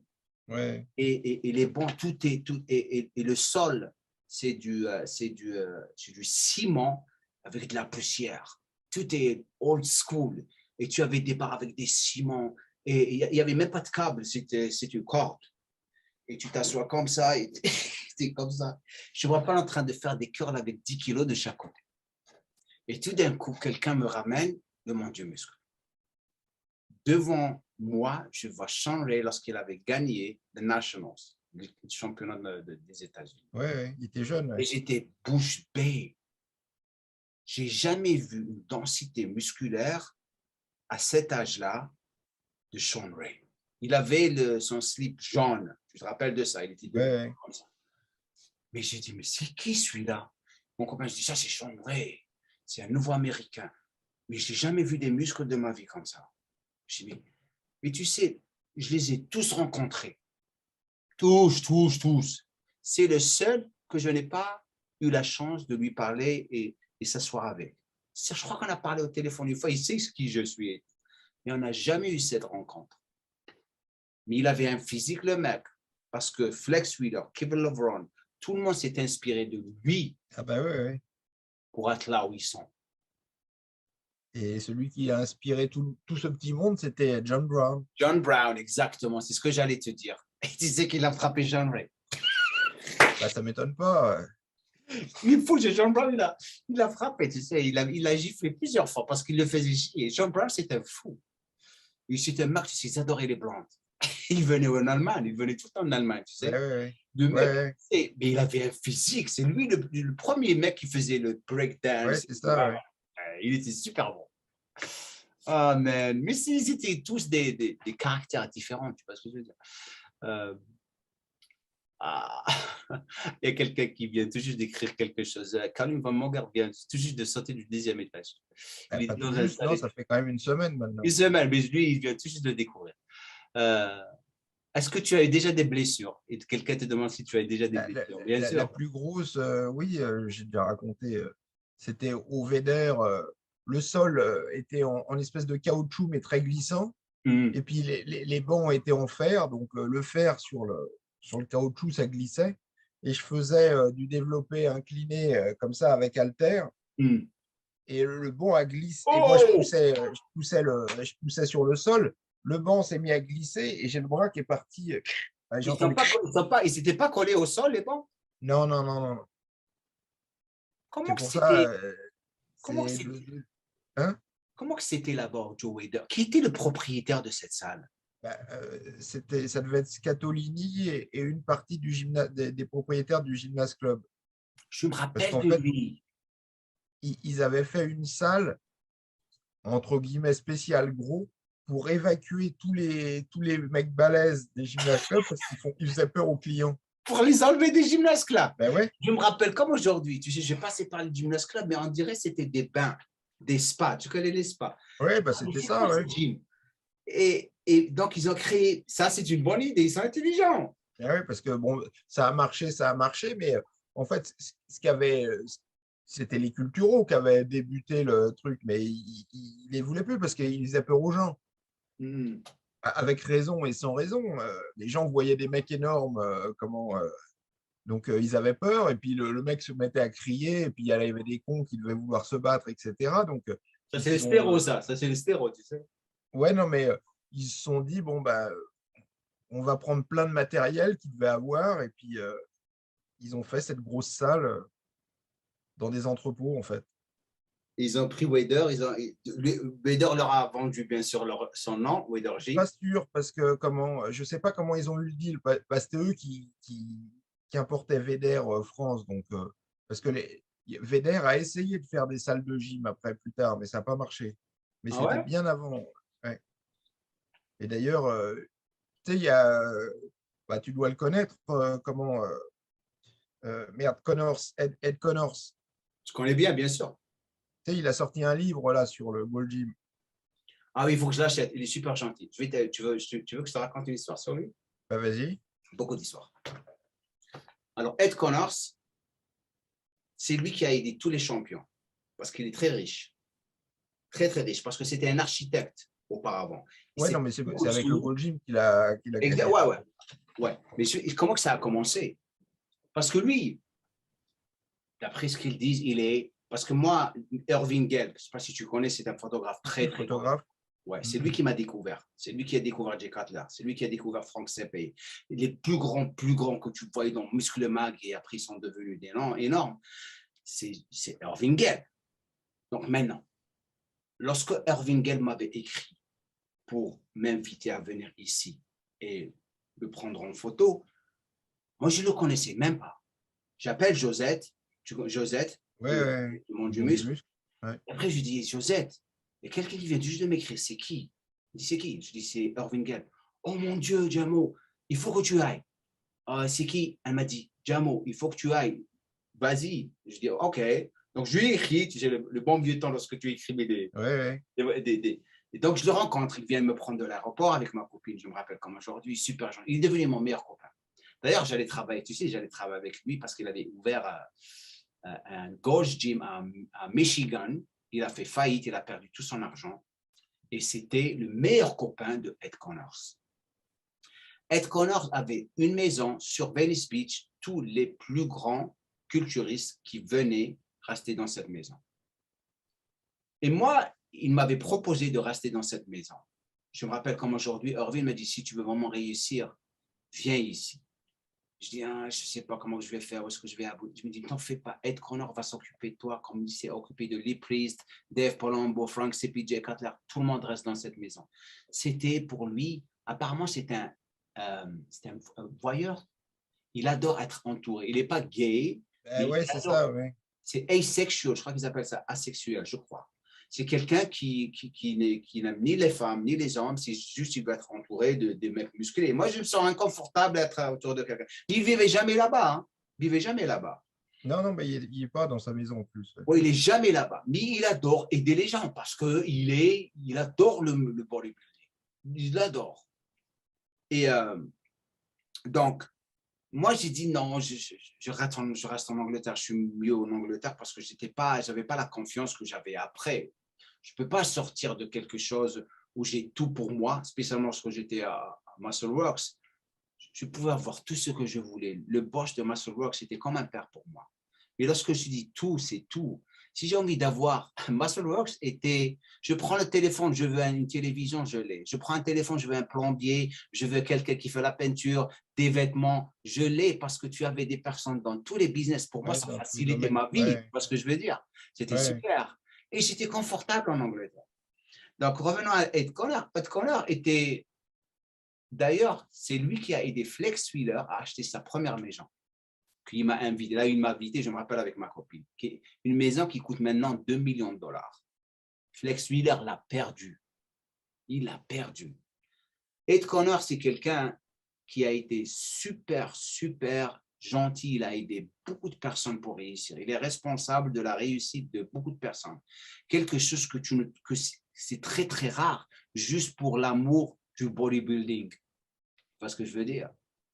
Donc il vient de juste de faire sortir son bouquin Gold's Gym. Ouais. Il vient juste de faire sortir. 3 muscle tears. 3 musquetaires. Il les revend sur Ah, The Amazon Three en France. Musketeers, c'est lui. Ouais. Ah, je vais l'acheter. Ah, je vais l'acheter. Ah, je l'ai vu, il est rouge. Hein. Ouais, il est sur Amazon. Ouais, je vais l'acheter. Amazon France, bon, c'est en anglais, mais Ouais. justement, il raconte de tous les gens qu'il a fait venir dans sa maison. Et le plus connu, c'est John Cena. Ouais, John Cena, beaucoup de personnes sont rachetées dans cette maison. Mais le mec, il est riche parce qu'il a vendu le Gold après. Ben oui, c'est ça, ils ont vendu le Gold. C'est ça qu'il l'a vendu très, très riche. Enfin, pendant le Gold, il gagnait beaucoup d'argent parce que. Et puis, il en avait plusieurs à lui. Enfin, il était propriétaire du nom, plus de plusieurs salles. Et puis après, ils ont tout revendu. Et maintenant, tu sais qui l'a acheté? C'est une compagnie allemande. Tu sais ça? Ouais, c'est ça. Ouais. Enfin, il n'en parle pas en bons termes. Maintenant, tu vas les voir. Apparemment, ils vont changer et tu vas les avoir apparaître partout en Europe. Donc, ce serait intéressant de voir. Mais tu sais, maintenant, avec les chaînes de gym, Les chaînes low cost, ouais. low cost, mais c'est bizarre que ça ne s'est pas vraiment explosé jusqu'à en France, c'est juste 7 ans, 8 ans qu'ils ont commencé avec ces chaînes. Ouais, c'est ça, c'est pas si vieux que ça. Ouais, mais tu te demandes pourquoi. Ben, en France, on n'a jamais été un pays, très sportif, enfin, ou sinon le sport, on le regarde à la télé, et deux, la muscu, c'est vraiment le bas du Gonflette, bas de l'échelle, quoi. gonflette. D'ailleurs, je suis étonné de voir à quel point ça s'est répandu, tellement on partait de bas, quoi. Ah oui, moi aussi, je suis très choqué, hein, parce que maintenant, elle est plus acceptée à cause du média social et ce qui se passe sur Insta et tout. Et tu vois, la nouvelle génération, ils copient tellement les Américains. Tout ce que les Américains font, leur Insta, tu le vois, c'est les Français 1 an ou 2 ans après. Et tu sais ce qu'ils font ça aussi, c'est ce qui me fait chier avec certains YouTubeurs français. Ils prennent des vidéos de YouTube américaines, ils les copient, complètement copiées. Et ces Américains sont en train de dire des conneries, ils se retrouvent en train de copier des Américains qui sont en train de dire des conneries. Ah bah, c'est ce que je dis tout le temps, c'est pas parce que tu es américain que tu Ça veut dire que connais voilà. plus qu'un autre, hein. Au contraire, si c'est un américain, il faut se méfier d'autant plus de ce qu'il te Alors, raconte. alors celle-là, tu me dis, je n'ai pas compris, est-ce qu'il parle des compagnies corporations? Comment sortir des corporations et avoir un mode de vie sain par soi-même et étant actif? C'est le Ah bah, gars. j'en sais rien. Alors là, j'en sais rien du tout. Il veut dire travailler pour quelqu'un et devenir entrepreneur, c'est Ah ça? bah, me Ça doit demande être ça. pas, j'en C'est sais ça. rien du tout. J'en ai pas la moindre idée, bonhomme. Et c'est simple. Comment ça dire? Simple. Tu bouges. Il n'y a Bah, pas autre chose. moi, on m'a toujours dit, il faut travailler. Donc, Tu sais, pour répondre à cette question, à ce jeune homme, c'est que les gens, ils sont très, très confortables. Ils adorent la couverture, tu sais. Tant que tu as ton salaire et tu pars 1 fois par an en vacances et tu as ta retraite, tu as peur de t'aventurer à faire ta vie toi-même. Et c'est quelque chose qui n'est pas vraiment encouragé en France, parce qu'en France, le social, enfin, tu as les salariés qui travaillent pour les riches. Il n'y a pas la middle class. La middle class, bien sûr, c'est la classe des entrepreneurs. C'est les gens qui veulent vraiment réussir avec leur compagnie et une entreprise. Et comme tu le sais, tu essaies d'ouvrir ton entreprise, mais les taxes, tu es tellement taxé, tu abandonnes après 6 mois ou 1 an, tu reviens à travailler pour quelqu'un d'autre. Et c'est une chose qui n'est pas vraiment encouragée en France. C'est pour ça que ces gens qui travaillent pour des corporations se retrouvent en train de galérer. Spécialement, il y a beaucoup de problèmes. Et je le vois tout le temps. Il y a des gens qui viennent ici chez moi, des abonnés qui viennent ici me visiter. Et la plupart d'eux, c'est des entrepreneurs parce qu'ils peuvent se permettre de voyager, mais ils se plaignent tous. Hein. J'ai un mot pour venir ici, on a bossé comme des fous et ils ne nous arrêtent pas de nous taxer. Je dis, c'est ça la France. Hein. C'est pas comme pour ouvrir un business, mais ils les font payer avant d'avoir ouvert les portes. Tu as ah bah ouais. des amendes qui débarquent. Le mec, il a dépensé 10 000 euros avant d'ouvrir son business. Moi, je connais quelqu'un qui est venu chez moi ici. Il avait trois dégraissages, tu sais, c'est les boutiques de dégraissage. Ouais. Le mec, il m'a dit, je souffre en ce moment. Après 1 an, il m'a dit, je veux venir aux États-Unis. Je ne sais pas comment il a réussi à venir ici. Je crois qu'il avait une famille. Il a tout vendu. Et maintenant, tu sais ce qu'il a pris son argent, il l'a foutu dans la banque. Maintenant, il travaille dans une compagnie avec, tu sais, les big trucks, les très grands camions. Ouais. Et j'ai acheté une maison. Il m'a dit, je me sens super bien. Il m'a dit, là-bas, il m'a dit, je ne peux même pas virer les gens. Ils arrivent en retard. Ils quittent tôt. Ils m'insultent. Je ne peux même pas me plaindre. Si je me plains, c'est moi toujours qui perds. Et je dois payer 2000 ou 2500 euros à eux et je dois donner 2500 à l'État. Je dis sérieux. Il m'a dit, ouais, c'est ça la France, tu sais, tu ne peux pas changer. C'est ça ce qui se passe là-bas. Bah, si, paradoxalement, on a beaucoup changé parce que toute ma génération, je crois que les sondages, les 2 tiers de ma génération, quand on était à 20 ans, on leur demandait qu'est-ce que vous voulez faire dans la vie et les 2 tiers disaient je veux être fonctionnaire. C'était l'ambition du Français, c'était devenir fonctionnaire parce que tu avais la sécurité de l'emploi, donc tu craignais rien. Mais on vit un peu là, ça a un peu changé. Je pense qu'il y a moins de gens qui veulent devenir fonctionnaires, mais on est resté, de toute manière, c'est la mentalité socialiste. Hein. De toute façon, on est. Mais, non, mais je suis d'accord avec toi, ça change beaucoup parce que je le vois avec moi, avec mes formations et tout. Il y a beaucoup de jeunes qui veulent faire la formation et devenir indépendants. Ils ne veulent pas travailler dans des salles de gym et être payé 15 euros de l'heure après avoir passé un diplôme à 9 000 balles et après se bagarrer pour un emploi. Il m'a dit, je veux faire du coaching en ligne moi-même, je veux gagner mes sous, je veux travailler pour moi-même et je ne veux plus travailler pour quelqu'un d'autre. Je le vois tout le temps. Alors, le lait, attends. Faut-il mieux privilégier les points forts à l'entraînement au lieu des points faibles quand nous n'avons pas le temps pour s'entraîner? Celle-là, elle est bonne comme question. Ben oui, parce que moi, j'avais un pote, bon, il était un peu vieux au VDR. Et il n'était pas spécialement gros, mais il avait des trapèzes énormes comme ça. Et tout ce qu'il avait, c'était des trapèzes. Et tu voyais le mec, il avait des gros trapèzes et puis tout maigre en dessous. Et puis il faisait toujours comme ça. J'avais la même personne, je te jure qu'il avait des petites jambes, mais des trapèzes énormes. Ouais. Il arrêtait, il était comme il marchait comme ça. Parce que c'était l'attention sur les trapèzes. Et le mec, oh, man, oh, on l'appelait le rhinocéros, rhino. Le rhino, il adorait ça. Donc il continuait à entraîner ses trapèzes. Et un jour, je lui dis, mais pourquoi tu fais que les trapèzes, pourquoi tu fais pas le reste?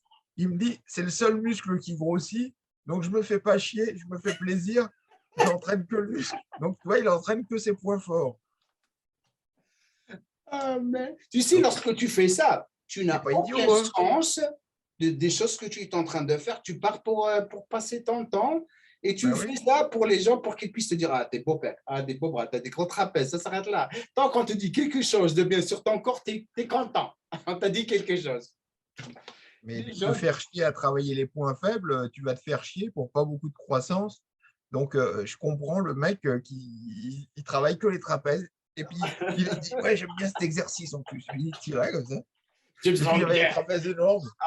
Je me sens bien, je suis tellement congestionné. Je suis tellement congestionné. Ouais, non, mais le mec, c'était un monsieur tout le monde, sauf qu'il avait les trapèzes. Il avait les trapèzes énormes, c'est tout ce qu'il avait. Et puis, tu voyais. Mais après, pourquoi pas donc, si ça te fait plaisir, oui, vas-y. Hein. Si ça t'aide à t'entraîner, à continuer à t'entraîner, pourquoi pas se concentrer sur les points faibles? Vas-y.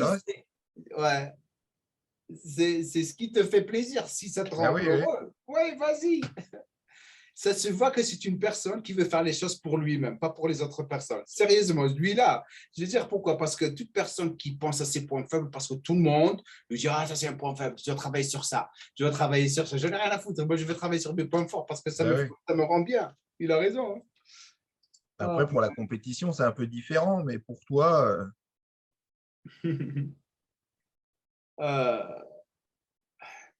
Attends, alors celle-là, attends. Celle-là, je me souviens, il y a pas mal d'années, j'étais tombé sur une des vidéos concernant le programme de la semaine où tu t'expliquais pourquoi les jambes sont à faire le lundi, pourquoi faire un grand muscle avec un petit muscle, etc. Il serait intéressant d'approfondir sur le sujet. Moi, tu sais, je vais te dire pourquoi il a posé. Moi, tu sais, par rapport à mon expérience, ok. Moi, je sais que les jambes prennent du temps pour récupérer, comme tu le sais. C'est un grand muscle. Moi, j'ai toujours fait les jambes au début de la semaine. Pourquoi? Parce que le week-end, je me repose. Tout le monde se bagarre pour les pecs et les bras le lundi. Moi, je fais mes jambes. Ça me prend du temps pour récupérer des jambes. Et tu sais très bien lorsque tu fais les jambes. Tu ne peux pas faire autre chose. Moi, j'ai jamais compris les gens qui font les Ah bah, épaules avec les jambes. ouais. J'ai jamais compris ça. Tu fais les pecs, enfin, tu fais les cuisses, les pecs, les épaules. Attends, les mecs. Lorsque tu fais les jambes proprement, tu peux rien faire. Bah, déjà, quand tu fais les quads, puis un autre jour, tu fais les ischios. Parce que... Ouais. Et c'est la logique des choses. Ça me prend des fois 3 jours, 4 jours bah oui. pour récupérer. Alors, les gens que je n'ai pas compris, c'est faire les cuisses à la fin de la semaine. Alors, tu t'es entraîné toute la semaine, tu es resté fatigué, tu fais les jambes. Ils se comparent trop. Parce que tu vois les semaines sur 7 jours comme… Exactement. Moi, je ne vois plus les semaines, moi, mais…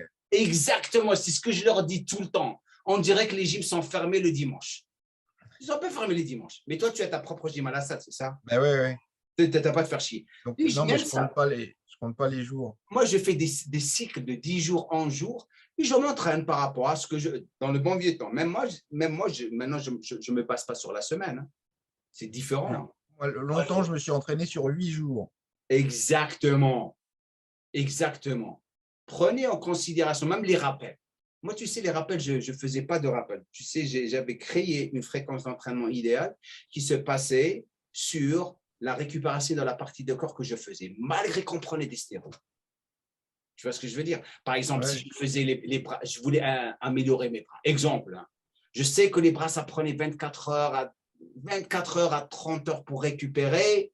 Donc, je les entraînais par rapport à ça. Je savais qu'il fallait les améliorer. Si j'avais des beaux pecs, des pecs énormes, pourquoi je vais me faire chier à travailler mes pecs? Travailler tes points faibles. Les parties qui sont grandes, les grandes parties comme les dorsaux, les pecs ou les jambes, je les entraînais chaque 4 jours. C'est là où je les ciblais. Donnez-leur du temps pour récupérer. Bon, mais attaquez-les encore. Donnez encore 4 jours. Attaquez-les encore. C'est un cycle, comme tu as dit, de 8 jours ou même 9 jours. Oui, bah oui. Non, mais 7 jours, c'est assez contraignant de tourner. Alors, je comprends les mecs qui bossent, ils essaient de s'entraîner le week-end ou pas s'entraîner le week-end parce qu'ils ont une famille, etc. Mais c'est pas idéal. Mais ça reste, malgré ça, je ne sais pas ce que tu penses de ça, mais lorsque tu as une famille, on sait que c'est dur. Je ne dis pas le contraire. Mais ça reste une question d'organisation et de temps. Si tu veux vraiment t'améliorer, tu peux t'entraîner même le dimanche. Le matin, tu te réveilles, tu fais tes entraînements et après, tu t'occupes de ta famille. C'est une question d'organisation et de vraiment vouloir ce que tu veux. La plupart des gens sont dans les personnes qui ont réussi. La plupart du temps, si tu as remarqué, ils ont fait quoi? Ils commencent quelque chose, ils finissent. C'est ce que je suis en train d'essayer d'apprendre à ma fille. Commence, finis. Commence, finis. C'est ça le succès. Commence chaque chose que tu commences, finis. Et tu vas réussir. La plupart des gens ne finissent même pas. Et en plus, tu as l'impatience. Bah, il y en a beaucoup qui ne commencent même pas. Hein. Ils parlent il y en a. Et tu connais comment que ça commence. Ouais. Tu sais comment que ça commence. Les questions que je reçois tout le temps. D'après toi, ça va me prendre combien de temps pour vraiment perdre ce poids ou gagner de la masse musculaire? Commence. C'est ce que je leur dis. Lorsque j'entends une personne me dire ça, ça veut dire qu'il ne veut rien faire. Ah bah c'est sûr. Hein. Il ne veut rien faire. Il se pose déjà des questions. C'est comme le mec qui dit ouais, bah alors là, après l'été, je vais commencer à m'entraîner. Tu vois, 2 mois avant, le mec il planifie qu'il va commencer à s'entraîner. Bah, pourquoi tu ne commences pas maintenant, demain, mec? Et encore aujourd'hui. Ou le lundi. Ah, je commence lundi. Tu sais, Ouais. même moi, pourquoi je te dis ça? Parce que même moi, je le faisais dans le bon vieux temps lorsque j'avais commencé à m'entraîner. Je bouge de l'Algérie. Changement de tout. Algérie, parce que je motivais la passion, l'entraînement, boum. Tu vas en Angleterre, ça change. Ah bah Tu commences à t'entraîner, et après tu commences à des compléments, tu as des belles salles et tout. Tu perds un tout petit peu de cette détermination et cette détermination de vraiment réussir. Et je me rappelle comme aujourd'hui, j'étais tombé dans un piège. C'est comme ça que tu apprends dans la vie. C'est que je commence lundi, mardi, mercredi, jeudi, je commence à faire le camp. Par rapport à quoi? Les entraînements et la bouffe. Lundi, mardi, mercredi, je mange mes 5 repas par jour, je m'entraîne bien. Le jeudi arrive, je commence à faire le camp, les entraînements, parce que le week-end arrive, tu veux sortir en boîte et avec tes copains et tout. Et après, tu manges 2 repas, 3 repas. Après, je me suis réveillé un jour, je me dis, si je veux vraiment devenir un professionnel, il faut que je fasse ça 7 jours sur 7. Et le jour où j'ai changé ça, mon corps, il a explosé. Et c'était mon environnement. J'étais obligé de me débarrasser des gens qui étaient autour de moi. Parce qu'on n'a pas le même désir, oui. le même objectif. Pourquoi j'ai quitté mon pays et quitté mes études biomédicales? C'est pour devenir un culturiste pro. Il faut que je devienne responsable envers les choses que je veux faire. Sinon, j'arrête tout. Pourquoi te casser la tête pour faire les choses? C'est ce que je dis aux gens. Si tu ne veux pas faire les choses, tu veux faire les choses, fais-les proprement. C'est ce qui va faire la différence entre la personne qui va réussir et la personne qui ne va pas réussir. C'est simple. Mais c'est vrai, de changer d'environnement, etc., c'est un peu…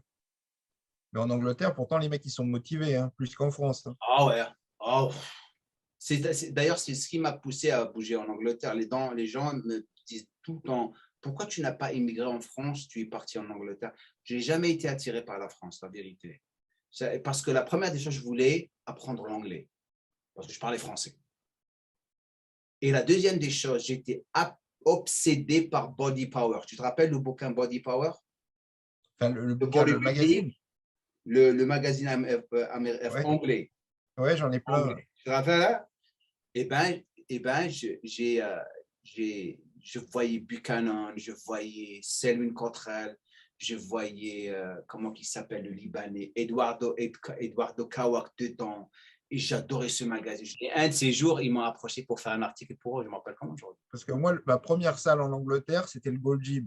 Il y avait un petit… T'as pas connu le Gold Gym en Angleterre? Bien sûr que j'ai connu. Moi, je te raconte. Moi, le Gold's Gym, c'est là ma première salle. D'ailleurs, ma première salle, si je te raconte l'histoire, tu vas mourir de rire. La première salle de gym. D'ailleurs, j'ai travaillé pendant 6 mois pour me permettre l'abonnement dans cette salle. J'arrive et tout le monde est gentil. Tout le monde est gentil. Je dis, mais moi, je suis jeune. Moi, le mec qui arrive avec un corps athlétique et tout, et je paye pour mon abonnement, je m'entraîne. Tout le monde est ici pour venir m'aider. Mais je regarde autour de moi, il n'y avait pas de filles.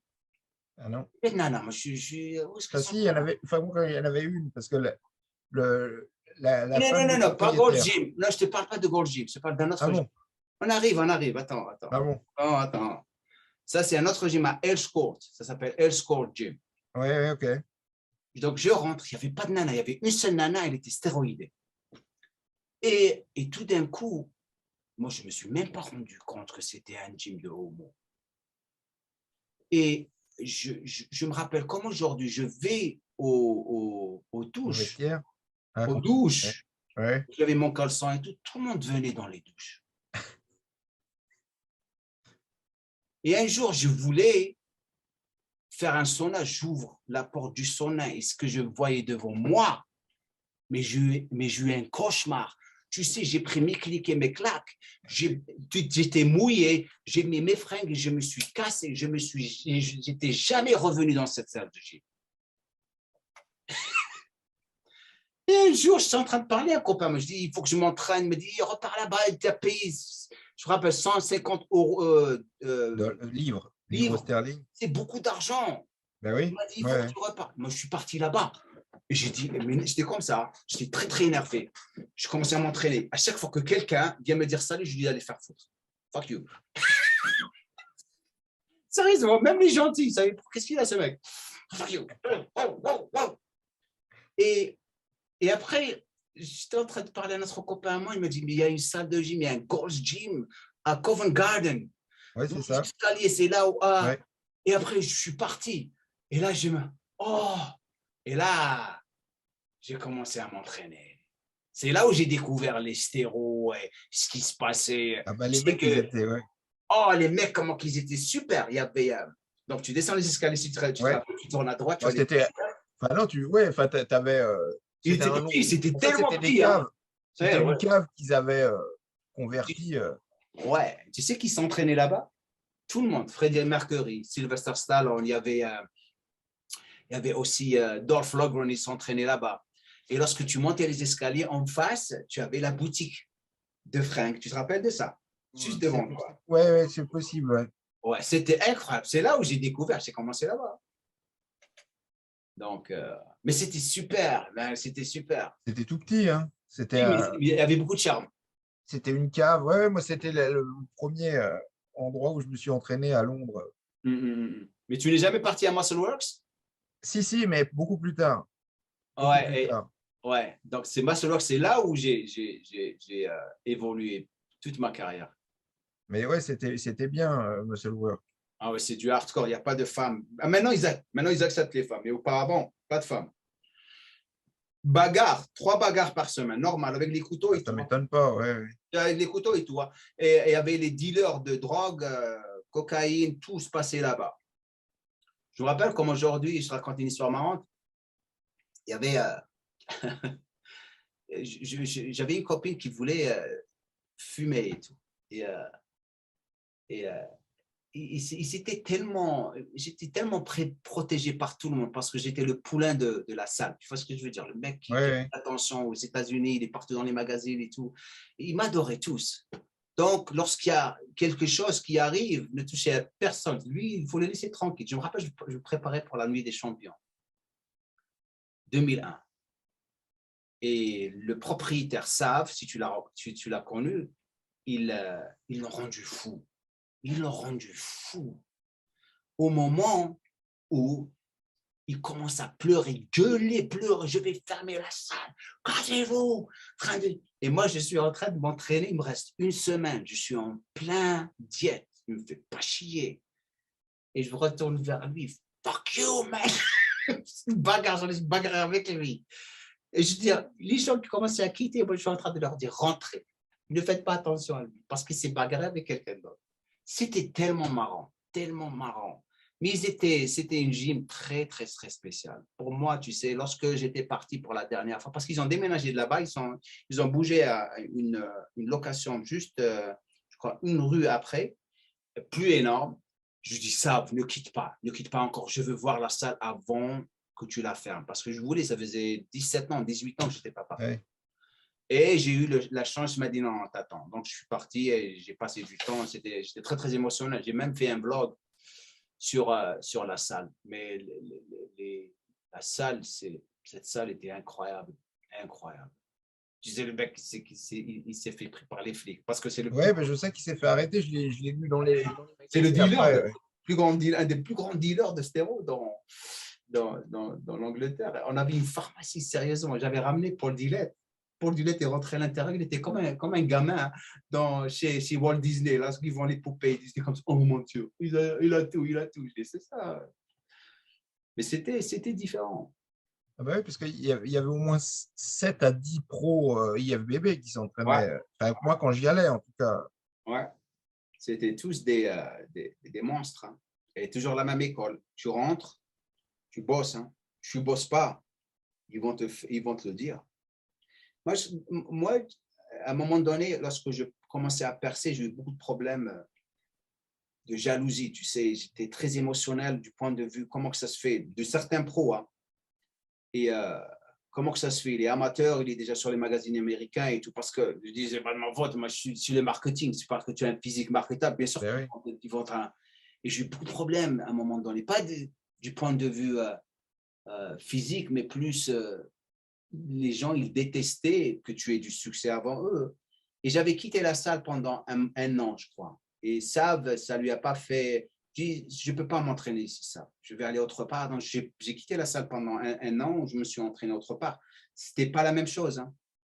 C'était pas la même chose. J'étais obligé de revenir. Hein. Parce que oui, il y avait plein de salles en Angleterre. Enfin, à Londres, il y a plein de salles, mais il y a pas mal de merde. Il y a beaucoup de merde. Tu avais Muscleworks, la mecque de muscu de l'Angleterre. Et tu as Dorian Yates, Temple Gym. Et tu avais une autre salle qui s'appelait Ultra Sport, qui avait fermé. Ils avaient des super athlètes. Et c'est tout. Hein. Enfin, il y en avait beaucoup plus. La densité était beaucoup plus élevée qu'à Paris, par exemple, à la même époque, quand il y avait le Gold Gym. Mais c'est vrai que quand je suis arrivé au Gold Gym, c'était minuscule, quoi. Je me dis, merde, le Gold Gym, c'est ça? Ouais. que je voyais les photos, les champions et tout, mais je n'avais pas vu que, en fait, sur la photo, tu voyais toute la salle, quoi. Ouais. Mais ils avaient je me rappelle comme aujourd'hui. Tu te rappelles de Selwyn Cottrell, l'anglais? Ouais, enfin, j'ai pas vu, mais je vois qui c'est. Ouais. Lui, il était énorme. Tu sais, c'était le premier pro que j'avais vu devant moi. Le deuxième était Brian Buchanan. Lorsque Gold Gym avait fermé, je me suis retrouvé à Bodyworks. Bodyworks, le propriétaire était Sav, qui a créé Muscleworks après. Ouais, d'accord. L'avait vendu à quelqu'un d'autre. Donc, Selwyn Cottrell était le premier pro que j'ai vu devant moi. Il faisait 140 kilos à peu près et il fait 1m85 ou 1m87. Énorme. Je me rappelle comme aujourd'hui. J'étais dans les vestiaires, je venais tout juste d'arriver, je suis en train de me changer et je me retourne comme ça, je suis torse nu et je le regarde comme ça et j'ai fait ça. Je ne pouvais pas vraiment me mettre dans la tête que quelqu'un pouvait être aussi énorme que ce mec. Pour moi, c'était quelqu'un qui sortait d'une autre planète. Donc, il me regarde comme ça. Et mon copain, il est à côté de moi. Mon copain, il comprend anglais. Il parlait plus anglais que moi. Il me regarde comme ça, il me fait coup de physique. Et moi, je pouvais même mettre joli physique. Et je n'ai pas répondu. Après, il avance comme ça, il me dit hey, hey, fais ça. Lorsqu'on te dit bon physique, tu dis merci. Après, j'ai rien dit parce que j'ai rien compris. Ben. Après, il me regarde comme ça. Il quitte. Mon copain, je dis qu'est-ce qu'il a dit? Il m'a expliqué. Je dis thank you. Eh, c'est maintenant que tu te réveilles, toi. Après, j'ai commencé à le connaître. Tu sais, lorsqu'il avait battu Dorian Yates pour le championnat d'Angleterre pour devenir pro, tu sais qu'il l'a battu, tu sais. Il l'avait battu. Je te jure que Selwyn, à un moment donné, il se préparait pour la compète. Il est parti faire des curls ischio allongés. Donc, il fait une série, il part pendant 15 minutes à la réception au téléphone avec les nanas et tout. Après, il met le téléphone, il repart là-bas, il fait une autre série. Et à un moment donné, il revient. C'est ça, c'est lui. On était habituels. Il part, il revient, il part, il revient. Après, il part, il ne revient plus. 15 minutes, 20 minutes, on n'entend plus parler. Où est-ce qu'il est? Le mec est parti le chercher. Il s'est endormi. Il s'est endormi sur le curl allongé. Il avait une génétique de fou. Il arrive des jours, fait qui a besoin de t-shirts? Je vais aller chercher des t-shirts. Et c'est comme ça qu'il se faisait des sous. Hein. Donc, qu'est-ce qu'il faisait? Il prenait un cabas, il allait dans les magasins Gap, sérieusement, hein. Gap, il rentre avec ça, personne ne peut lui parler. Tu sais, les agents de sécurité, ils sont tous maigres et tout. Il rentre comme ça, il va dans les trucs, il prend des t-shirts dans le cabas, des t-shirts, des jeans. Il vient dans la salle de gym, il commence à les vendre 10 euros, 15 euros. Ils se font des sous et après, il va aller manger. C'est comme ça. Salut, ça, c'est Selwyn pour toi. Et lorsque je regardais ça, je dis, shit, man, je suis avec des fous. Ça, c'était à Gold's Gym. Donc, je le connaissais, mais pas aussi bien que 4 ans après. Parce que là, je développe ma relation avec lui, je commence à percer un petit peu, donc il me connaît encore plus. Donc, je faisais videur dans des clubs, je me rappelle, le week-end. J'arrive comme ça et Selwyn est en train de travailler avec nous. Il va travailler avec nous ce soir. Je dis, il ne travaille jamais. Mon copain, je dis, Selwyn, il va travailler. Je ne suis pas sûr qu'il va travailler. Il me dit, écoute, il est énorme. On le fout à la porte comme ça. Les gens, ils ne vont pas nous faire chier. Et tu sais comment il est. J'arrive comme ça, Selwyn arrive. What's up, job? C'est what's up, job? Ça va? Yeah. Il s'assoit à l'intérieur. OK. Des sandwichs, il mange, il boit de la bière et il dort toute la nuit. Une copine à moi arrive. Moi, comme un con, je veux la présenter à Selwyn. Jamais faire des trucs comme ça avec Selwyn Cottrell. Parce que je dis, hey, comment on a introduit c'est a friend of mine. Elle arrive comme ça, elle dit, who? Selwyn. Ça, c'est un champion d'Angleterre, c'est un professionnel et tout, super gentil. Moi, j'ai jamais faire ça. J'ai dit, hey, Selwyn, this is my friend. Je ne me rappelle même pas de son nom, c'était Selwyn. Il la regarde comme ça, il lui a dit, Ah, je lui dis, j'ai quelque chose de tendre en ce moment, mais si tu la mets dans ta main, ça va bander. Il parlait de sa vie. Ben ouais, Mais c'est lui, non, je dis non, il dit, viens. Je l'ai pris. Coleman. Oh, man. C'est lui, man, come on, man. Il était fou. C'est lui. Ils savent, le propriétaire de Muscleworks. Ça, c'est des super anecdotes. La seule femme qui est autorisée dans la salle, c'était sa femme. Je ne sais pas si tu te rappelles. Tu étais parti, tu n'as pas trouvé une femme derrière ou c'était quelle année? Non, enfin, moi, après, j'y suis pas resté longtemps. Hein. J'y allais parce que j'allais à la bibliothèque de médecine. OK. Donc, j'y allais pas. Ouais, la seule femme, c'est J'y ça. allais que le matin, quand il y avait moins de monde. Plus. Ouais, Joanna, c'était sa seule femme. Elle s'occupait de la réception, elle prenait le fric. Donc, savent comme un con, ils ne connaissent pas Selwyn. D'ailleurs, ils payent pour tout. Ça, c'était leur père, tous notre père. Ils nous donnaient tout gratuitement. Les drogues, tout. Et Selwyn se préparait pour le Grand Prix d'Angleterre. Et à un moment donné, il commençait il a enlevé son top. Tu te rappelles les pantalons des années 90. Ouais, hot skin. Hot skin, ouais. Et les bouffons, tu sais, comment vous appelez-vous? Ah ouais, un peu à la Mike Christian. Comme à la Mike Christian, voilà. Donc, il a enlevé le top. Dans le dos, il avait un dos, mais un dos incroyable. Dos, pec, mais large, énorme. Il avait des points faibles, je crois qu'il avait les mollets, non? les mollets et les bras un petit peu, triceps un petit peu, mais les pecs et les dorsaux, incroyable. Après, savent comme un con, il lui dit d'enlever son pantalon devant sa femme. Et là, le pantalon directement, sa bite qui sort comme ça. Il s'en dit, oh, Selwyn, man, freaking hell, man, my wife is here. Je dis, ma femme est là, qu'est-ce que tu fais ici? Mais tu m'as dit d'enlever mes pantalons, j'ai enlevé mes pantalons. Elle a fait ça. Il est parti directement. On a regardé ça, je dis, mais pauvre con, tu le connais, c'est pas de sa faute, c'est de ta faute. On a dit, non, man. Mais c'était des caractères, chacun était un caractère. C'est pour ça que lorsque je dis le bon vieux temps, moi je me base sur ça. Hein. C'est les personnes avec qui tu as passé du temps, les entraînements. Des fois, je suis plus que sûr que tu as fait un entraînement que tu n'oublieras jamais. Moi, je me rappelle le bon vieux temps, lorsqu'on a commencé à vraiment galérer avec les poids et vraiment travailler comme des fous. Mais des séances d'entraînement, tu te rappelles toujours de ces séances d'entraînement. Je me rappelle une fois, on a fait les jambes avec JD. Mais c'est pour ça que lorsque je parle des jambes, je dis aux gens, si vous faites vraiment les jambes proprement, vous ne pouvez pas faire autre chose.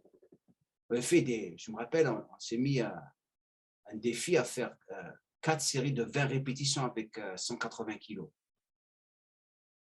Parfait. Hein? Dès que tu finis les 4e séries et tu passes à la presse des jambes, tu commences à 2e, 3e série, tu rajoutes, le poids te tombe sur la gueule. Hein? Mais c'était la folie. C'est ce qui me manque, moi.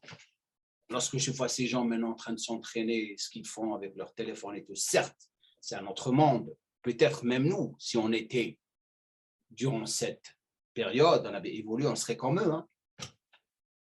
Parce qu'on n'a jamais connu ça. Hein? Donc, mais c'était incroyable comme période. Et Andrew Shirl, ça te dit quelque chose ou pas? Qui? Andrew Shirl. C'est lui qui était. C'était. Moi, quand j'y étais au Gold Gym, c'est lui qui s'occupait de la salle. C'est pas lui le patron, mais il avait fait. Je crois qu'il avait fait 7e à Andy. Oui, je le connais super bien. Petit détail, baraqué, un gros dos. Le jour, il a fait 7e à Monde l'année où Mike Christian a gagné. Ouais. Et moi, je le vois comme ça. Tu sais, moi, j'avais jamais vu de mec musclé de ma vie. Hein. Ouais. Il fait ça comme ça, il plie le bras. Et je me dis, mais putain, mais il peut pas plier le bras tellement il est énorme. Énorme. J'ai l'impression qu'il est bloqué à moitié. Je me dis, merde, mais. Oui, je les connais tous. Comment ce mec-là, il peut faire 7e? Mais il est énorme. Mais les mecs. Comment ils font, les mecs qui sont devant? Je me dis, mais c'est pas possible. Ouais, Andrew Sell, je me rappelle de lui parce que tu sais que ce qui était bizarre, c'était un noir. C'était un noir ou un blanc? Non, non, c'était un blanc. Un blanc, un blanc, un blanc. Parce Donne qu'il 2 minutes, ouais, j'ai ouais, un magazine avec lui. ouais, ouais, je me rappelle de lui. Je me rappelle de lui. Bah, tu sais, ces personnes, tu te dis, parce que tu n'as jamais vu le gabarit, le calibre. Parce que toi, tu te bases sur, spécialement en France. Si on part en France, les culturistes français, vous n'avez jamais eu un monstre jusqu'à ce que le gars qui est maintenant le monstre, là, Morgan Ast. Morgan Ernst, c'est le seul monstre de France que j'ai vu comme culturiste. Au VDR, il y avait des gros, mais moi, j'avais jamais été. Moi, c'est le premier culturiste que je voyais. Donc, tu Ouais, ouais, vois, ouais, ouais. je débutais. Et c'est ce qui a fait la différence parce que les Anglais, je te le dis maintenant, hein, ils s'entraînaient plus dur que les Américains. Ah, bah, c'est sûr. Hein. C'était des fous. C'est ça mon école d'éducation. C'est là où j'ai appris tout hein, pour arriver à avoir mon physique. Bah, eux, ils s'entraînent, les Américains, parce que tu sais, c'est. Moi, ceux à New York, ils sont un petit peu proches des Anglais parce qu'ils sont dans New le. York, Boston, ouais, Boston. Ouais, Boston, c'est des fous. Hein. Mais la Californie, parce qu'ils ont le soleil, les femmes et tout, ils relaxent. Hein. Ils ne s'entraînent pas aussi dur parce qu'ils passent leur temps au soleil et les plages et c'est les drogues. Hein. Mais les Anglais, c'est des fous. Hein. C'était vraiment la folie dans le bon vieux temps. Il y avait une question. Est-ce que les contrats avancent avec M. Delavier pour la sortie du livre sur les blessures? Sa connexion à Zoom. Il faut qu'on refasse ça, mais comment qu'il est? Delavier, c'est un caractère. C'est. Et encore, tu l'as pas vu essayer de garer sa bagnole? Oh là là, c'est pas vrai. Son camion, tu veux dire, parce qu'il adore les camions. Ouais. Ah, c'est. Demande-lui une vidéo quand il fait un créneau avec sa bagnole. Mais tu sais ce que j'adore, il prend jamais les choses au sérieux. Tu vois, c'est un gars il est cool avec tout. Il prend jamais les choses du mauvais côté, même si on se fout de sa gueule, il n'en a rien à foutre. Sauf si tu l'attaques personnellement pour son travail et tout, là, il va te faire foutre enculer directement. Il dit qu'il dessine pas bien. Envoyez-lui des messages pour dire qu'il Ah ouais, dessine pas ouais. bien. Ah ouais, s'il vous plaît, toutes les personnes qui sont en train de regarder, rendez-nous un service. Allez dans ces vidéos en bas et commencez essayez juste dites-lui que ces dessins sont nuls. Ils sont pas exacts. Allez tous. Si vous faites ça, on va faire encore un autre podcast ensemble avec lui et on va le lui dire. S'il vous plaît, allez là-bas et laissez des commentaires sur chaque vidéo. T'es nul, tes dessins, tu copies les dessins. Tu m'appelles, il faut me dire quelqu'un qui m'a dit que je copie les dessins et tout. Je ne copie pas les dessins, c'est moi qui ai dit ça. Oh. Donc, on va avoir une dernière question. Attends, et après, on va arrêter ici parce que je sais que tu es fatigué. Moi, je dois travailler sur des trucs. Cette obsession avec les avant-bras en musculation, quel matériel? Non, ce n'est pas une obsession, mais tu sais pourquoi? Je ne les ai jamais trop. C'est comme le cou. Le cou et les avant-bras. Je ne les ai jamais trop travaillés. Et, quand je fais les biceps je ne peux plus faire les biceps très lourds parce que j'ai mal aux avant-bras. Donc maintenant, je renforce à fond les avant-bras, ce que je n'avais jamais fait avant, ce que j'appelle la méthode Arnold. Arnold qui prétendait que si tu n'entraînais pas tes avant-bras, tes bras paraissaient plus gros. Moi, j'étais toujours resté sur cette idée. Tu sais que je n'ai jamais entraîné mes avant-bras, je te jure. Tous mes avant-bras, je les ai eus les rowing, heavy, lourd. C'est comme ça que j'ai développé mes avant-bras. Je n'ai jamais travaillé. Ben, ça va si tu as pas mal. J'ai pas mal, jamais. Mais quand tu commences à avoir mal, épicondyle et compagnie, enfin golf elbow ou tennis elbow, ouais. tu es emmerdé comme c'est pas permis. C'est ce que tu as des. Ouais, quand je fais les biceps très lourds. C'est les l'épicondylite, c'est ça? Et la très. Ouais. Donc ça m'empêche. Et comment tu t'entraînes maintenant par rapport à donc tu fais des séries longues, des séries courtes, comment tu t'entraînes? Je fais tout, hein, de toute façon. Et tu t'entraînes au feeling ou c'est ça, ouais. Quand je peux pousser, je pousse. Et puis quand je peux pas, je lève le pied. Il n'y a pas de miracle. Hein. Et j'ai vu que tu as beaucoup de machines Nautilus chez toi. Ouais, bah, tu as toutes les anciennes. De moins en moins, mais, parce qu'elles vieillissent, mais ouais. Parce que c'est les premières machines que j'ai achetées. C'est comme ça que j'ai quitté les salles. Et je me suis retrouvé avec toutes ces machines. Et donc, tu t'entraînes le matin lorsque tu te réveilles ou dès que tu te réveilles? C'est ça, ouais. Ouais, en gros, ouais. Cool. Enfin, on arrive à la fin. Je vais aller te laisser dormir. On refera ça encore plus dans le futur. Je me suis vraiment marré avec toi. Et merci d'avoir pris le temps de faire ça avec moi. Merci à toi. Et à la prochaine. Et allez sur sa chaîne, abonnez-vous, OK? Et faites chier de la vie. Dites-lui qu'il c'était nul au dessin. Comme ça, on va le ramener la prochaine fois et on va se marrer encore plus. OK? Allez, salut! Salut!